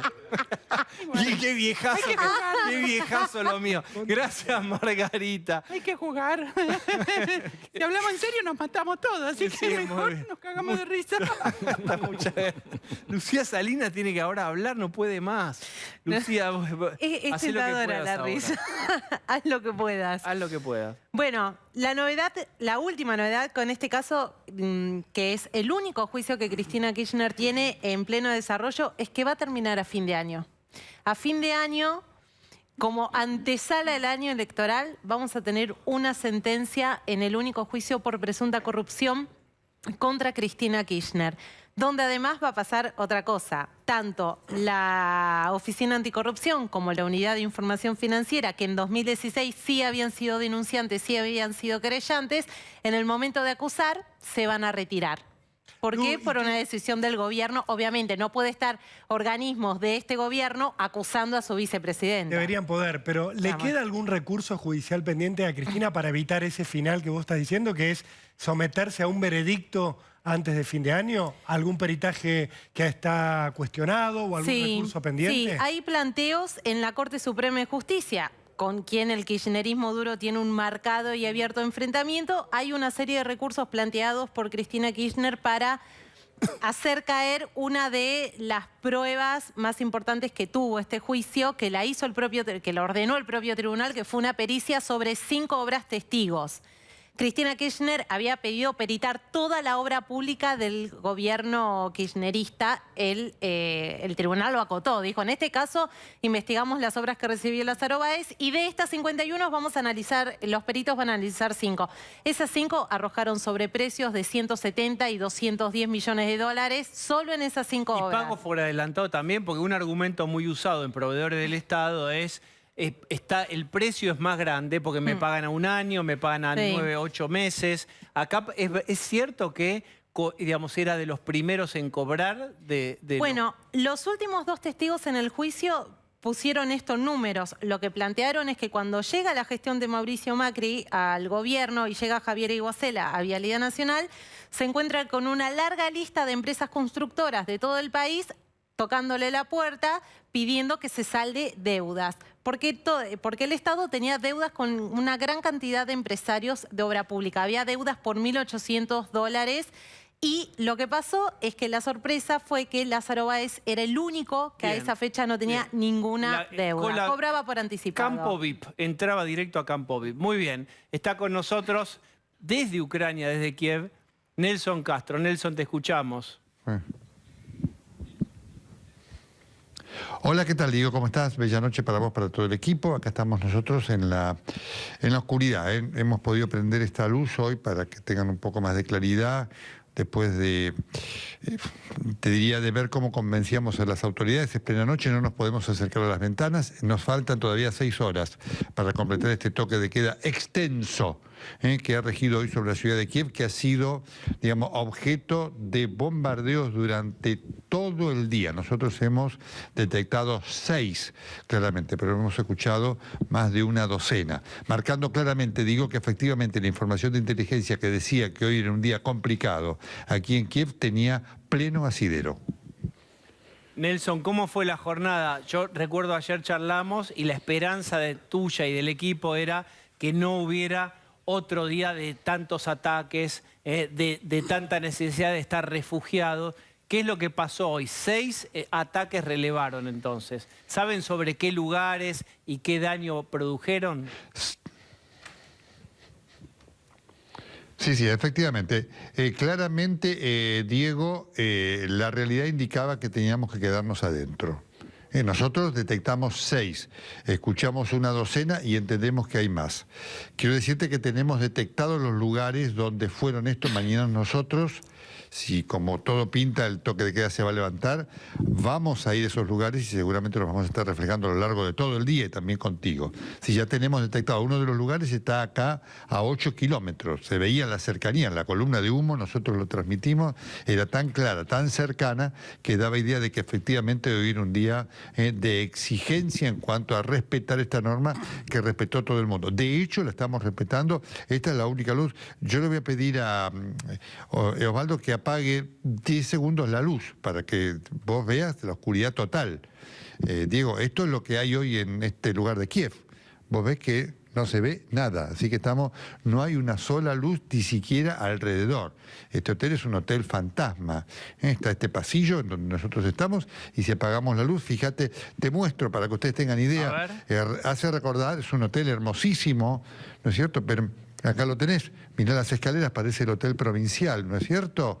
O hace recordar a la película de ese Hotel Budapest. Pero si volvemos a apagar la luz, le pido por favor a Osvaldo. Exactamente, fíjate el alfombrado. Si volvemos a apagar la luz, la apagamos, así es como estamos nosotros en este momento, ¿correcto? Como se está aquí. Así que el toque de queda rige con máxima vigencia, Diego. Rolo Barbano. Nelson, buenas noches. Te quería preguntar por las cuestiones prácticas que tienen que ver con ustedes y, por supuesto, con los vecinos de Kiev. En cuanto a lo siguiente, ¿cómo están haciendo para comer, para alimentarse, con un toque de queda tan extendido, con todo cerrado? ¿Cómo se alimentan ustedes? ¿Cómo consiguen la comida? ¿Y qué pasa con los supermercados allí en Kiev? ¿La gente puede ir a comprar comida? ¿Hay dónde conseguirla? ¿Hay desabastecimiento? ¿Qué está pasando? Faltan muchos productos, Rolando. Nosotros ayer, antes de comenzar el toque de queda, tuvimos que ir a aprovisionarnos porque el hotel no tenía seguridad sobre si iba a tener alimentos para todos nosotros. De hecho, no hubo para el almuerzo, así que eso lo tuvimos que proveer nosotros. Y efectivamente la gente se estaba aprovisionando para enfrentar el toque de queda y en muchos lugares. Hay muchos supermercados cerrados. A los que nosotros fuimos había muchos alimentos, pero en muchas góndolas estaban vacías, indicando claramente que efectivamente la demanda era mucho mayor y, digamos, el abastecimiento era menor. En muchos lugares están faltando productos, esto está claro. Imagínate, Kiev es una ciudad que tiene una potencia comercial, claro, Rolando, enorme. Para que falten productos, esto indica que efectivamente el rigor de la guerra se siente, que la gente además está tratando de aprovisionarse en exceso, porque quiero recordarte, Rolando, que en los últimos 6 días ha habido ya 2 episodios de toques de queda de 36 horas. Uno ocurrió del miércoles pasado al viernes, eso hizo que tuviéramos que retrasar nuestro viaje a Kiev, y esto está ocurriendo hoy del lunes al miércoles, así que vos ves con qué frecuencia está ocurriendo esto, así que claramente el abastecimiento es un problema acá. Jessica. Sí, Nelson, ¿se sigue yendo gente de Kiev? Te pregunto porque ayer se publicó una nota de periodistas, los últimos dos, dicen que lograron escapar de Mariupol. Obviamente es otra situación, es tierra arrasada ahí. Pero mi pregunta es, ¿qué ves a tu alrededor que está pasando? Si los equipos periodísticos siguen ahí, si la gente sigue ahí, más allá de que hubo toque de queda, ¿qué es lo que estás encontrando en las últimas horas? Bueno, dos cosas, Jessica. La gente sigue yéndose. La ciudad está... oficialmente se habla de un 50% de población que se fue. Nosotros tenemos la impresión que es más, ¿no? El que quiere quedarse, pero vos ves claramente, no lo pudimos mostrar en estos días porque estamos yendo a los lugares donde hay ataque, los edificios vacíos, claramente los ves al margen del toque de queda. Así que la gente en Kiev se sigue yendo. Periodistas también. Yo creo que somos, al margen de los periodistas de Ucrania, corresponsales extranjeros que estamos en este momento aquí, Jessica, debemos ser no más de 40, 50. Es muy poco. Esta es una capital donde hay una presencia de un cuerpo de corresponsales extranjeros muy, muy grande. Es decir, la mayoría se fue. Somos pocos los que estamos acá. Estamos, de los que hemos visto hasta ahora, porque te das cuenta rápidamente, ¿sabes cómo, Jessica? Yendo a los lugares de explosiones. Ahí vamos todos. Estamos, por ejemplo, en el supermercado, en el shopping que el otro día impactó en la madrugada del domingo, estábamos todos. Estaban las tres cadenas americanas, ABC, NBC, CBS. Estaba la CNN, estaba la Radio Televisión Española, estaba la France 2, había dos polacos, estaba la BBC y no había más. Éramos todos los que estábamos en un lugar central. Así que corresponsales se han ido muchísimos. ¿A qué lo atribuís, han trasladado Nelson? su sede a Lviv, ¿sí? ¿Cómo? ¿A qué lo atribuís? Porque parece poco, 40 o 50 periodistas en total. Que ha habido...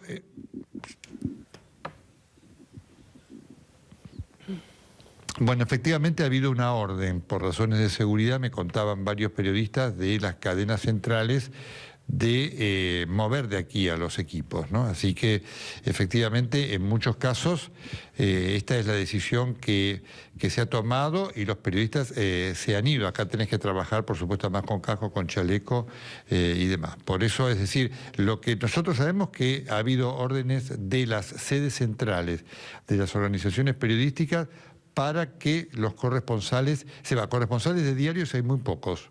Corresponsales de diarios hay muy pocos y están trabajando todos con servicios de agencia y muchos me contaban que están tomando de aire lo que para muchos de los países estamos marcando nosotros los periodistas de radio y televisión, ¿no?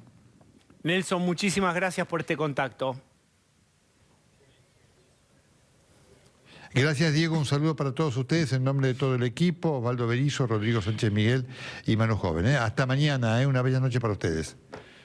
Muy bien. Rolo Barbano, Lucía Salinas tienen información sobre esa situación en la que Cristina está denunciando y hasta se hizo querellante en la causa de ataque al Congreso y a su despacho.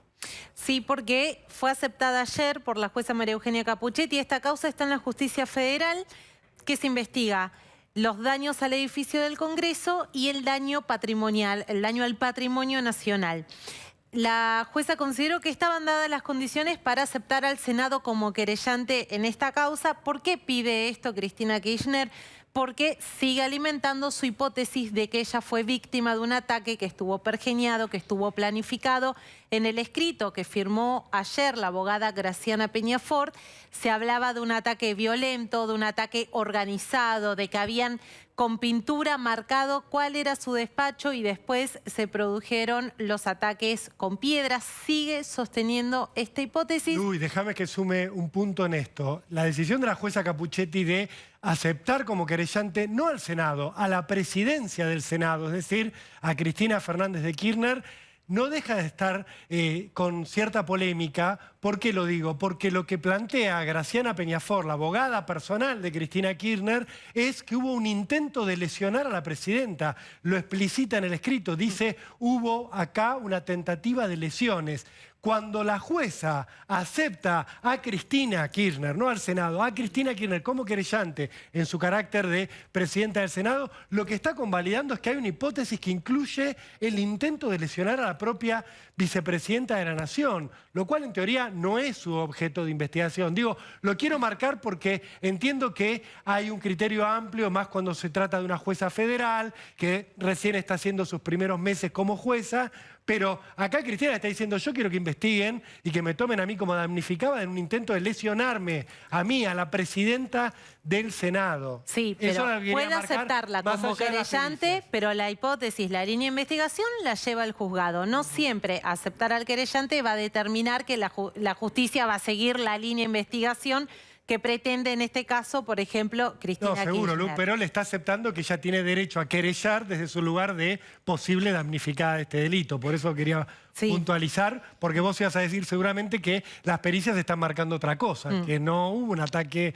a Cristina, sino al Senado. ¿Cuál es la lectura política? Les pregunto a ustedes, les pregunto a Jessica, a Pablo, y a ustedes dos también. ¿Por qué Cristina piensa en ser querellante y dice, esto fue contra mí, con tanta convicción? Ella lo está usando políticamente, o sea, es una bandera que le sirve en el momento en el que no sabía cómo salir del laberinto de una votación en contra del propio gobierno por un acuerdo con el Fondo Monetario Internacional, sin tener ninguna alternativa para presentar por parte del kirchnerismo. Ella, al presentarse en la justicia, al avanzar y al seguir poniendo este tema en carpeta, se victimiza y además sigue diciendo... Ella públicamente no, pero gente alrededor de ella dice, vieron que uno de los que tiró piedras tenía un plan, era de Levita, sugieren. O sea, sigue esto dándole carne a lo que es la pelea con el gobierno nacional y les cree que le sirve Cristina Kirchner, más allá de que pueda tener un interés genuino en saber qué fue lo que pasó, digamos que pongamos que pueda existir esa posibilidad, hay un manejo político y un aprovechamiento político de esa situación. Y esto que vos decís, Pablo, Jessica, queda claro en el video, porque ella en el video no muestra cómo se atacó ni se vulneró al Senado de la Nación, al Congreso de la Nación, sino que ella, que fue senadora varias veces, que fue diputada también, debería decir, bueno, esto es un ataque al cuerpo. No, es un ataque directamente a ella. Y acá esto que vos decías de Levita es clave. Lo que dicen por abajo es que acá la gente del movimiento Evita, Fernando Chino Navarro y Emilio Pérsigo, quienes hablan hoy de una ruptura ya del Frente de Todos, son señalados desde los sectores de la Cámpora, del Instituto Patria, como los responsables de haber armado esto. Entonces, en la acusación al gobierno está la acusación y lo especifican en gente ahí. Por eso está tan tensa la situación entre Levita y la Cámpora, porque, que ya venía dura, le adjudican que desde allí viene este ataque. Si es un aprovechamiento político, es una posición política, una victimización, es una cosa que ya es bastante complicada. Ahora, si Cristina piensa realmente que Levita le organizó una pedrada a su despacho, esto ya tiene otro color mucho más oscuro. Lucía, ¿por qué la justicia está diciendo que no creen que haya sido premeditado contra la vicepresidenta? Hay al menos un punto, tenemos esto en algunas placas, y este es un eje central. Los daños no son solo al despacho de Cristina Kirchner. Acá hago un mínimo paréntesis. La causa es los daños al edificio del Congreso, no a un despacho. No encuentran hasta ahora vinculación con algún partido político específico u organización de las personas que están bajo investigación. Pero el que está detenido. O el que estaba detenido. No, es en otra causa. En la causa federal que tiene a cargo la jueza... Nadie que haya tirado una piedra está detenido. No, los que están detenidos son los que le tiraron la molotov al policía de la ciudad, los que quemaron un tacho de basura muy cerca del Congreso. Por eso el juez Circo, el juez porteño, se resiste a entregarle a la jueza federal Capuchetti su investigación, que es la que más avanzó, que es la que tiene detenidos a militantes del MTR, del movimiento Teresa Rodríguez. Ahí sí hay un vínculo político claro y hay un plan claro que se llevó adelante. Pero Capuchetti tiene otra causa. La causa que tiene María Eugenia Capuchetti no tiene detenidos, tiene 9 personas sospechosas bajo investigación. Nos queda una placa más que abona esta primera parte en la que se encuentra la investigación, y es que por el momento no hubo una organización previa en este ataque dirigido exclusivamente hacia Cristina Kirchner. no hay indicios de una preparación previa. Son las primeras conclusiones a las que se están llegando en una etapa bastante preliminar de la investigación. Hay que recordar que ya hubo un informe de la Policía Federal que depende de Aníbal Fernández que dijo que los ataques no fueron exclusiva y únicamente al despacho de Cristina Kirchner, sino desde la planta baja a los 2 pisos siguientes a todo el edificio del Congreso. Hay un solo testimonio que quiero agregar muy breve. Uno de los detenidos en la causa que tiene la justicia porteña, que es Javier Lazarte, aquel carnicero, la que declaró fue su esposa y dijo, tiramos piedra contra el Congreso. A Lazarte lo meten preso por las Molotov. Claro. Dice, pero no fue contra Cristina, nos pagaron para ir y le tiramos piedras a todo el Congreso. O sea, ya hay testimonios de gente que estuvo en ese episodio y que niega haber atacado directamente a Cristina, como dice su querella y como dice su abogada Graciana Peñafort. Bien, me acompañan, voy a recibir a un invitado y voy a preguntarle directamente qué significa que hayan apedreado el Congreso en este momento, este movimiento Teresa Rodríguez, si es que esto se confirma y es así, porque lo más importante, además de si es contra Cristina, no es contra Cristina, es cuál es la situación social que puede generar que grupos de izquierda hagan esto. Diego Santilli, bienvenido. Buenas noches. ¿Qué pasó? Vos estuviste a cargo de la ciudad, de seguridad en la ciudad. ¿Cuál es tu hipótesis? ¿Qué pasó ese día? Mira, en la Argentina muchas veces lamentablemente suceden estos hechos. Y cuando no hay consecuencias, cuando alguien agrede, rompe edificios públicos, agrede el Congreso, el despacho del que fuere, agrede las instituciones, vandaliza las luminarias históricas, en el caso de la Ciudad de Buenos Aires o de cualquier otro lugar, si no hay consecuencias, estas cosas lamentablemente terminan sucediendo. Entonces tiene que haber consecuencias, tienen que ir presos estos tipos. Hay un tipo, yo veía los videos recién con gomeras, no tirando. Le pegan el ojo a una persona y lo pierde. ¿Qué le devuelve ese ojo a esa persona? ¿Qué derecho hay de estos delincuentes a hacer eso? Entonces hay que terminarla en la Argentina con estas cosas. Entonces, no se puede condenar un hecho, este hecho, porque agrede a un despacho o un momento del Congreso y no otros hechos. O las 14 toneladas de piedra no fueron lo suficientemente graves. Bueno, pero yo ahora te hago esta pregunta. Mr. Mortero, el señor del Mortero, estuvo prófugo en Uruguay 2 años, después volvió y está en prisión domiciliaria. Es decir, vos le das prisión domiciliaria a aquel que pensás que tuvo buena conducta y que previsiblemente no se va a escapar, etc. ¿Cómo explicás que esté mirándonos en una situación imaginaria por televisión cómodamente en su sillón? Sí, lo veo de manera lamentable. Pero ¿cómo ocurre? ¿Cuál es, los jueces son...? No, a ver, es un cúmulo de situaciones. Y el que nos está viendo por la televisión te dice, cuando vos tenés un código penal que data de una época en la que la justicia trabajó 5 años para ayornarlo, donde no había teléfonos celulares en esa época, donde no existía el motochorro, donde tenés otro tipo de tipificaciones y delitos, que fue aprobado por la Cámara de Diputados y en el Congreso duerme el sueño de los justos, para discutir todas las temáticas que estamos discutiendo, barra brava, motochorro, corrupción, está todo tipificado, trabajado por la justicia. ¿Por qué no se sanciona? Entonces empezás a terminar con este tipo de hechos, todos y cualesquiera esos hechos. No es intolerable cualquier hecho de agresión. A un despacho, al Parlamento, pero a vos una lo que decís farola del es que gobierno. los jueces no tienen el código penal nuevo que les permitiría actuar de otro modo, que no existe una figura en el código vigente para decir, este señor no puede estar en domiciliaria. Vos necesitas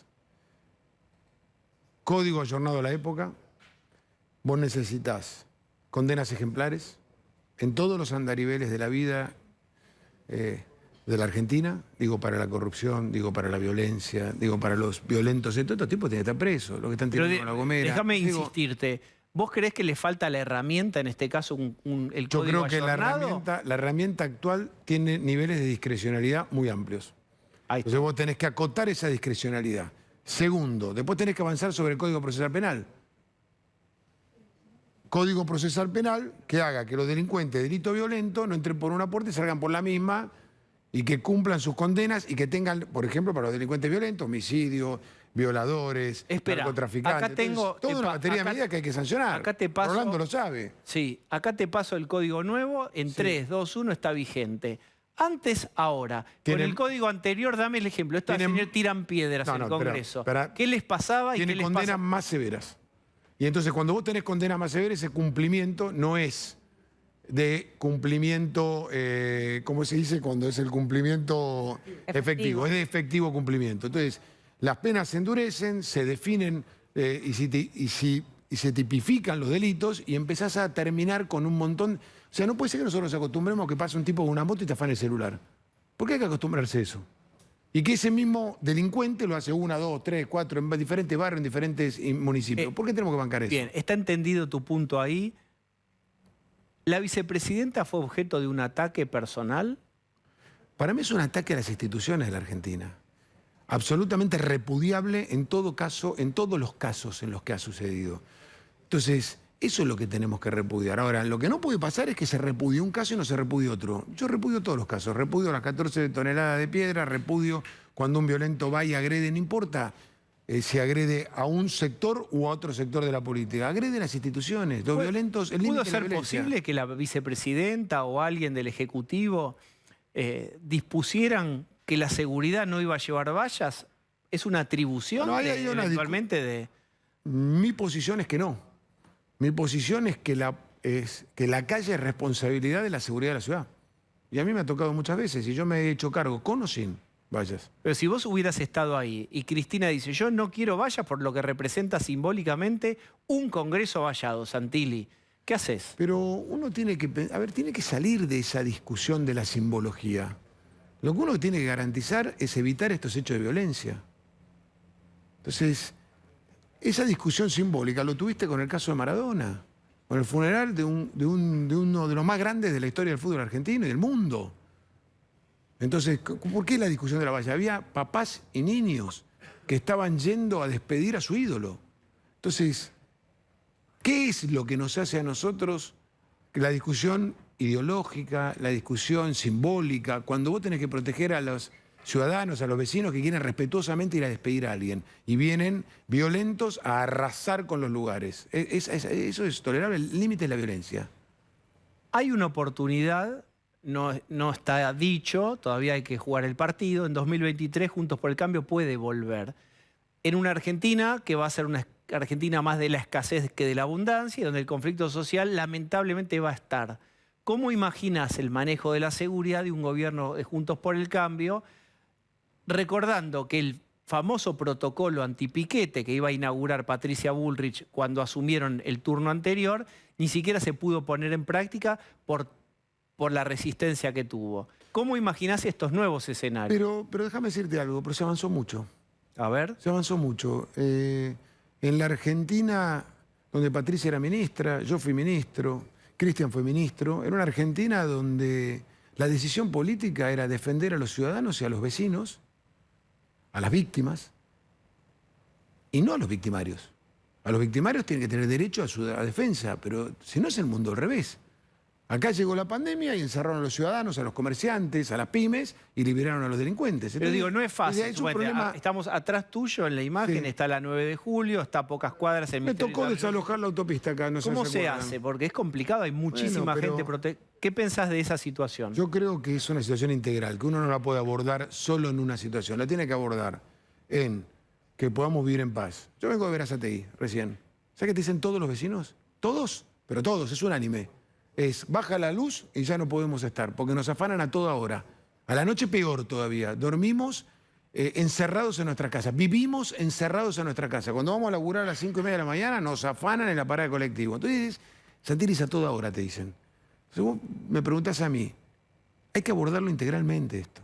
Hay que abordarlo definitivamente. Y abordarlo definitivamente es, el delincuente es delincuente. El tipo que va, roba, lastima, tiene que tener una consecuencia. Segundo, la policía tiene que prevenir, tiene que estar en la calle, tiene que tener actitud. Hay que respaldar a las fuerzas, bancarlas cuando hacen las cosas bien. Cuando hacen las cosas mal, por supuesto, tiene una consecuencia. Pero si no cambiamos el eje es al revés. ¿Cuál es tu opinión sobre el ejercicio del Ministerio de Seguridad de la provincia de Bernie? ¿Qué pensás de su actuación? Yo tengo una visión clara. Yo le reconozco a Bernie el haber puesto el cuerpo. A mí me ha tocado un montón de situaciones, trabajar en conjunto, homicidio del turista inglés.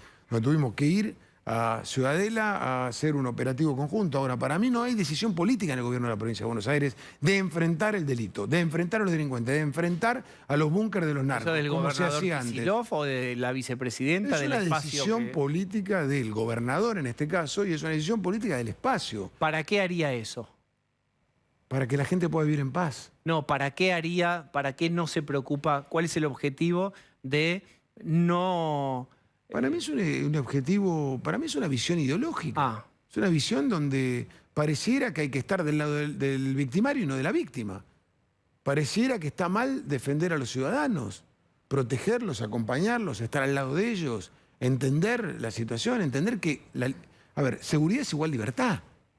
Si vos no podés definir qué hacer con tu vida, o tenés que estar por la ventana mirando a qué hora llega tu hijo por el miedo a que le pase algo. Cuando se baja del colectivo te llama por teléfono para que lo esperen en la puerta. Pero si no se puede vivir. Entonces no puede ser que la gente tenga que vivir encerrada y el delincuente libre en la calle. ¿Cómo pensás que sería un Ministerio de Seguridad de la provincia de Buenos Aires? Rolo Barbano contaba el otro día que un patrullero se destruye en un año por la cantidad de kilómetros y de uso y de roce y choques que tiene.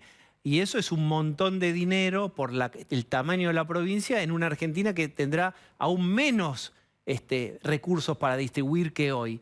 ¿Cómo imaginás? ¿Cómo se haría esto? Primero, lo que dice Rolo es correcto. 2 años máximo de duración. Eso es lo que nosotros planificamos. Y vos tenés que tener una planificación de recambio de patrulleros en función de los kilómetros. Ahora, déjame decirte algo. Primero vos tenés que saber qué está haciendo patrullero. Y el recorrido no es que va por acá o va por allá. Tiene que tener un recorrido delineado, determinado, y que un sistema haga el seguimiento. Vos hoy acá sabés qué está haciendo cada policía, qué está haciendo cada patrullero, qué está haciendo cada moto, qué está haciendo cada bicicleta. Sabés dónde está. Y cuando vos llamás al 911, el sistema automáticamente busca al policía más cercano y al patrullero más cercano para que acuda a la situación. Y está todo absolutamente traqueado. Pero la hipótesis ahí es que los policías que no están traqueados pueden transformarse en delincuentes saliéndose de su circuito, cometiendo un ilícito. El policía que no está traqueado, ese que está en su casa, en su domicilio, porque no tiene trabajo. Pero vos sabés lo que tiene. ¿Pero para qué? Para acudir más rápido, para llegar preventivamente más rápido y también para controlar. Para controlar y para saber dónde está, qué está haciendo y cómo está haciendo. Entonces, hay un sistemita que sigue todo, hay un sistema que coordina todo. Pero yendo a lo que vos preguntaste, ¿y de dónde saca ese recurso? Bueno, pero es que el Estado tiene que definir en qué va a invertir. El Estado tiene que invertir en educación porque es la única manera de tener un ascenso social, una salida, tener un futuro mejor. El Estado tiene que invertir en salud. No puede ser que no haya un servicio de salud, que no te atienda, que no tenga servicio. El Estado tiene que invertir en seguridad para que después venga el sector privado, invierte y desarrolle su actividad. El Estado tiene que sacarle la pata de la cabeza al campo, a los productores que son los que producen. Eso es lo que tiene que hacer el Estado. Bien. Si gastás la plata en otra cosa, y obviamente no vas a poder cambiar al patrullero, no vas a poder pagarle el salario que le tenés que pagar a los policías. Se trata de eso. Hubo un acuerdo entre Juntos por el Cambio, te llevó a un terreno más estrictamente político, alrededor del acuerdo con el Fondo Monetario Internacional. ¿Se puede replicar en algún otro sendero? Hay mucho conflicto entre Alberto Fernández y Cristina Fernández de Kirchner. ¿En qué lugar ves ocupando a Juntos por el Cambio en el marco de ese conflicto? Primero, la oposición, para ser claros. Juntos por el Cambio es oposición. Es una oposición unida. Juntos por el Cambio debe velar por definiciones que hemos tomado. No se aumenten impuestos en Argentina, debe velar por el cuidado de las instituciones, debe velar por la independencia de la justicia, debe velar por la libertad de expresión. Digamos, esos son nuestros valores.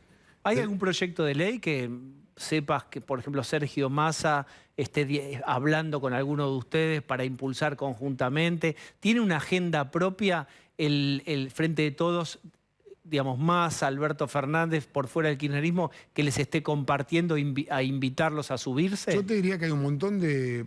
Bueno, un montón no. Hay algunos proyectos en el Congreso que tienen que ver con la producción, con la Argentina, que nos tenemos que poner de acuerdo. No puede ser, no tiene que ver con un partido político u otro. Tiene que ver con generar trabajo, tiene que ver con producir más, tiene que ver con exportar. Y también te diría otra cosa. Las leyes que nos piden los ciudadanos en términos de seguridad. Pero Rolando sabe, o sea, acá tenemos que discutir el Código Penal nuevo, que está en el Senado, vuelvo a decir, está en el Senado. Tenemos que discutir el Código Procesal Penal. Tenemos que discutir un montón de cosas que nos hagan a los argentinos empezar a construir un camino para vivir más seguros. ¿Pero tenés con quién discutirlo hoy en el Congreso? Y pareciera que no. No. Yo no siento hoy que haya una agenda. Sí. Ojalá, nosotros estamos dispuestos. Nosotros estamos dispuestos a los temas que les sirvan a los ciudadanos argentinos y a los argentinos, ponerlo arriba de la mesa y discutirlos. Bien, ¿y cómo ves el conflicto? ¿Cómo ves a Alberto Fernández en esta distancia con Cristina? Faltan 2 años. Una barbaridad, me parece. Un nivel de irresponsabilidad. Yo lo dije hace poco, siento que juegan a la ruleta rusa con los argentinos. Digo, ahora hay un intercambio epistolar. Parece que lo nuevo son los intercambios epistolares. Cartas de allá, cartas de acá, cartas... Están gobernando. La sociedad los votó en el 2019 para gobernar. No para que discutan por carta los problemas. Para que se pongan de acuerdo, para que tengan una posición más allá con las diferencias que pueda haber, porque en los espacios hay diversidad. Pero tiene que ver con sacar los problemas que tenemos los argentinos y son graves, tenemos problemas graves. 123,4% es la inflación acumulada del presidente Alberto Fernández. Digo, el mes de febrero fue un mes récord, que no sucedía hace 5 años. Más tiempo. O sea, ¿hasta dónde vamos a seguir de esta manera? ¿El plan Platita lo estás viendo ahora? Plan Platita del año pasado electoral, lo empieza a sufrir la sociedad. Entonces, cuando va al supermercado, cuando va a la góndola, cuando va al almacén, lo siente. Y entonces ahora el presidente dice, lanza una cosa, un exabrupto, una frase fuera de contexto, la guerra contra la inflación 26 meses después, en la situación en la que estamos. Y no es faltarle respeto a los ciudadanos, a los argentinos, eso. Y el plan es decirle a los ciudadanos que vayan y denuncien a los supermercados. ¿Pero es de verdad? ¿O es el plan de emisión que hizo el gobierno desaforado para un año electoral? No es así. Convoquen a la oposición, planteen políticas de Estado. La oposición se va a comportar como se comportó con el fondo, entendiendo que el plan que presentó el ministro Guzmán era malo, que el programa que había presentado era malo, pero entendiendo que la Argentina no podía entrar en default. Entonces tomó una decisión de conjunto a la oposición y acompañó. No sucedió en el oficialismo, no sucedió. Diego Santilli, muchas gracias. Gracias, Diego. Gracias por la visita. Gracias. Bueno, muy bien. Volvemos a un tema que habíamos tomado con Lucía Salinas, es el tema vialidad. Entonces yo pregunto... no, perdón. Bueno. Una noticia que no es buena para Alberto Fernández. Caló en la UOM, Unión Obrera Metalúrgica, no va más. Y hay un nuevo secretario general más afín a la Cámpora y a Máximo Kirchner. Pablo de León. Antonio Caló, un hombre que ha hablado mucho del presidente, es más, hace pocos días en reportajes televisivos decía que Alberto tenía que tomar decisiones y ponerse al frente de la discusión interna. Bueno, apostaba en el día de hoy salir reelecto al frente de la célebre Unión Obrera Metalúrgica, en la que Caló reemplazó ni más ni menos que al mítico Lorenzo Miguel. Cuando estaba todo preparado para que Caló fuera reelecto, incluso lo habían invitado al propio presidente de la Nación a que fuera a la reelección, no caló. Apareció Abel Furlan. ¿Quién es Abel Furlan? Perdón, Pablo, Alberto Fernández iba a ir al acto de reasunción de Caló y a último momento le tuvieron que frenar porque no ganaba Caló. Te voy a mostrar un tuit, Rolando Barbano. Te voy a mostrar un tuit para que veas. Esto lo pone Jorge Duarte, que es un hombre que tiene muy buena información del mundo sindical en Twitter. El presidente tenía planificada una visita a la UOM para saludar la reelección de Caló. Se canceló anoche cuando vieron que se les venía la idem. No, anoche. Por la mañana les invitaron al resto, viene... Bueno, el otro es una lectura política compartida, no, pero el tema es que algunos dicen que hasta hoy a la mañana el presidente de la Nación tenía previsto ir a la reelección de Caló, más no. Abel Furlan, hombre de Zárate, diputado nacional, que llegó a ser diputado y también autoridad del PJ bonaerense gracias a Máximo Kirchner, su padrino. Bien, este es un dato, pero no solamente para Alberto Fernández, también lo es para un eventual gobierno de Juntos por el Cambio, porque si hay en la cabeza una idea de alguna reforma de tipo estructural, por ejemplo laboral, ya hay un secretario general de un gremio súper importante que ya previsiblemente va a obstaculizar y a decir que no. Caló tenía otra posición, no sé si necesariamente iba a aprobar una reforma, lo que digo estaba más cerca de sentarse a una mesa a escuchar que esta posición. Es una complicación para el que quiera hacer reformas estructurales en Argentina. Sí, y lo impactante de todo esto que tiene que ver con esta suspensión de la visita de Alberto Fernández es que ni Caló vio venir que había 8 seccionales rebeldes que le iban a votar en contra, que esto después se produjo. Algunas, por ejemplo, Quilmes, para mencionar una, que hay una identificación de alguien muy cercano a Mayra Mendoza, la Cámpora. Esto terminó generando que hoy tuviera que reconocer Caló que la UOM Capital, que es histórico, siempre el jefe de la UOM era el seccional Capital, ni siquiera va a estar en la conducción de la UOM. Esto que parece una cuestión menor, en términos históricos, si uno lo mide, la UOM es lo que decía Pablo, Lorenzo Miguel, es Rucci, es un gremio potente en la Argentina. Pero era un peronismo más de derecha. Sí, está bien, ¿Es pero... correcto decir la UOM se corre a la izquierda? No, ¿Va a estar más a la izquierda que lo que estaba hasta ahora? No, lo que es impactante es lo que dice Jessica, que es... Vos en los gremios, cambiar la conducción de gremios es algo muy difícil, porque aparte los gremios... tienen 40 años, Los gremios 30 cuando años. se van, no es como en cualquier otro lugar. Entran los nuevos, los viejos, no se van más de los edificios y el día que se van, casi que vacían el edificio. Entonces es muy fuerte moverse en la conducción. Ustedes no vieron venir lo que pasaba. Entonces esto es una alerta que también causó mucha sorpresa en la Casa Rosada, un cimbronazo realmente, porque es decir, no vieron venir un manejo que tenía que ver con la cámpora. Y en esto es importante describir la relación de Furlan con Máximo, que repito, lo hizo diputado nacional y lo hizo dirigente del PJ bonaerense. Entonces, la línea de Furlan va directo hacia Máximo Kirchner y esto es un golpe verdadero para la Casa Rosada. E insisto con el dato que está dando Pablo y también el de Jessica de las seccionales. Entonces, mi pregunta es, ojo, se está corriendo a la izquierda la UOM, también cambia el escenario de negociación frente a Alberto Fernández y frente al otro gobierno que puede venir si eventualmente le toca Juntos por el Cambio. Va a ser un escenario mucho más disputado a la hora de pensar. Vuelvo con esto porque ahí está el futuro de la Argentina, una parte por lo menos.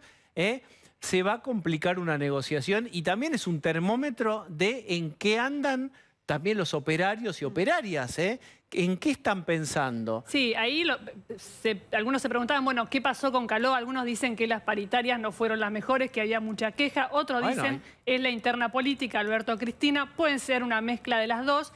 Gana peso también la izquierda en los gremios. Quizás esto es menor, pero imagínense una calle en 1 o 2 años más combativa tomada por el kirchnerismo y el trotskismo. Digamos, como paritarias escenario. malas a lo largo de la historia ha habido decenas. Sí. Y nunca un jefe sindical del peso de Caló... No. Perdió la... Yo digo, lo que hay un hoy dato dicen, político acá innegable atrás de todo esto, ¿no? Digo, el cambio viene por un lado que no tiene que ver con la democracia, porque ahora vamos a pensar que los sindicatos son democráticos. No, yo creo que los comportamientos tiene que ver. No, digo, tiene que ver con el poder real, lo que ocurre ahí adentro, con la política, con la macro, con Máximo Kirchner, Ahí lo y traicionaron. no con lo que vota cada operario en su fábrica. Ahí también quiero decir una cosa, me parece una cuestión, está bien, votaron y demás, esto es legítimo lo que pasó en el gremio, pero también, como pasa siempre en el peronismo y el sindicalismo, hay una traición. Los que estaban con él se cruzaron de bando, bueno, terminó ocurriendo esto en un contexto más grande que yo insisto que lo vamos a ver en la plaza del 24 del kirchnerismo, donde va a estar la izquierda también. Digo, ahí se empiezan a juntar estos dos espacios políticos que tienen una mirada más de que van a pasar en el 2023, lo dice Cristina Kirchner, la elección está perdida, hay que ver, pero una mirada más de la resistencia, se empieza a tejer en esos sectores. Igual yo creo que los modales de los dirigentes de la UOM no son precisamente de progresismo, sino que son más de tipo banda sindical de hace años, con estos modos, atado a la mística de Máximo, pero los modos para ganarle la UOM a Caló es con los estilos de los sindicatos de la derecha. Bien, les hago esta pregunta y si está muy lejos de Pablo Moyano, el nuevo secretario general, ¿tienen vínculo ahí?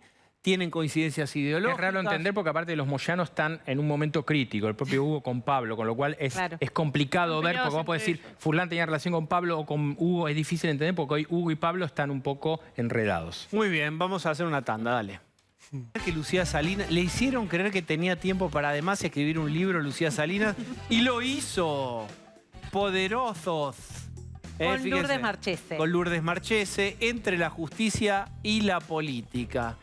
¿Qué tiene para decir de su criatura? Esta criatura que viene a cerrar una suerte de trilogía que hicimos con Lourdes, que hicimos primero Los Arrepentidos, después Prisioneros, que prologó Rolo Barbano, y ahora Poderosos, prologado por Nelson Castro, y la contratapa de Miguel Wiñaski.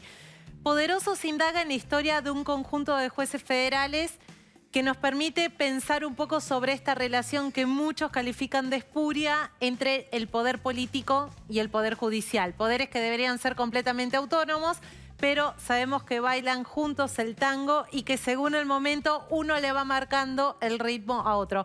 Es claramente un juego de poder y a lo largo de estas historias nos hacemos estas preguntas. ¿Quién tiene más poder? ¿Quién ejerce el poder? ¿En qué momento?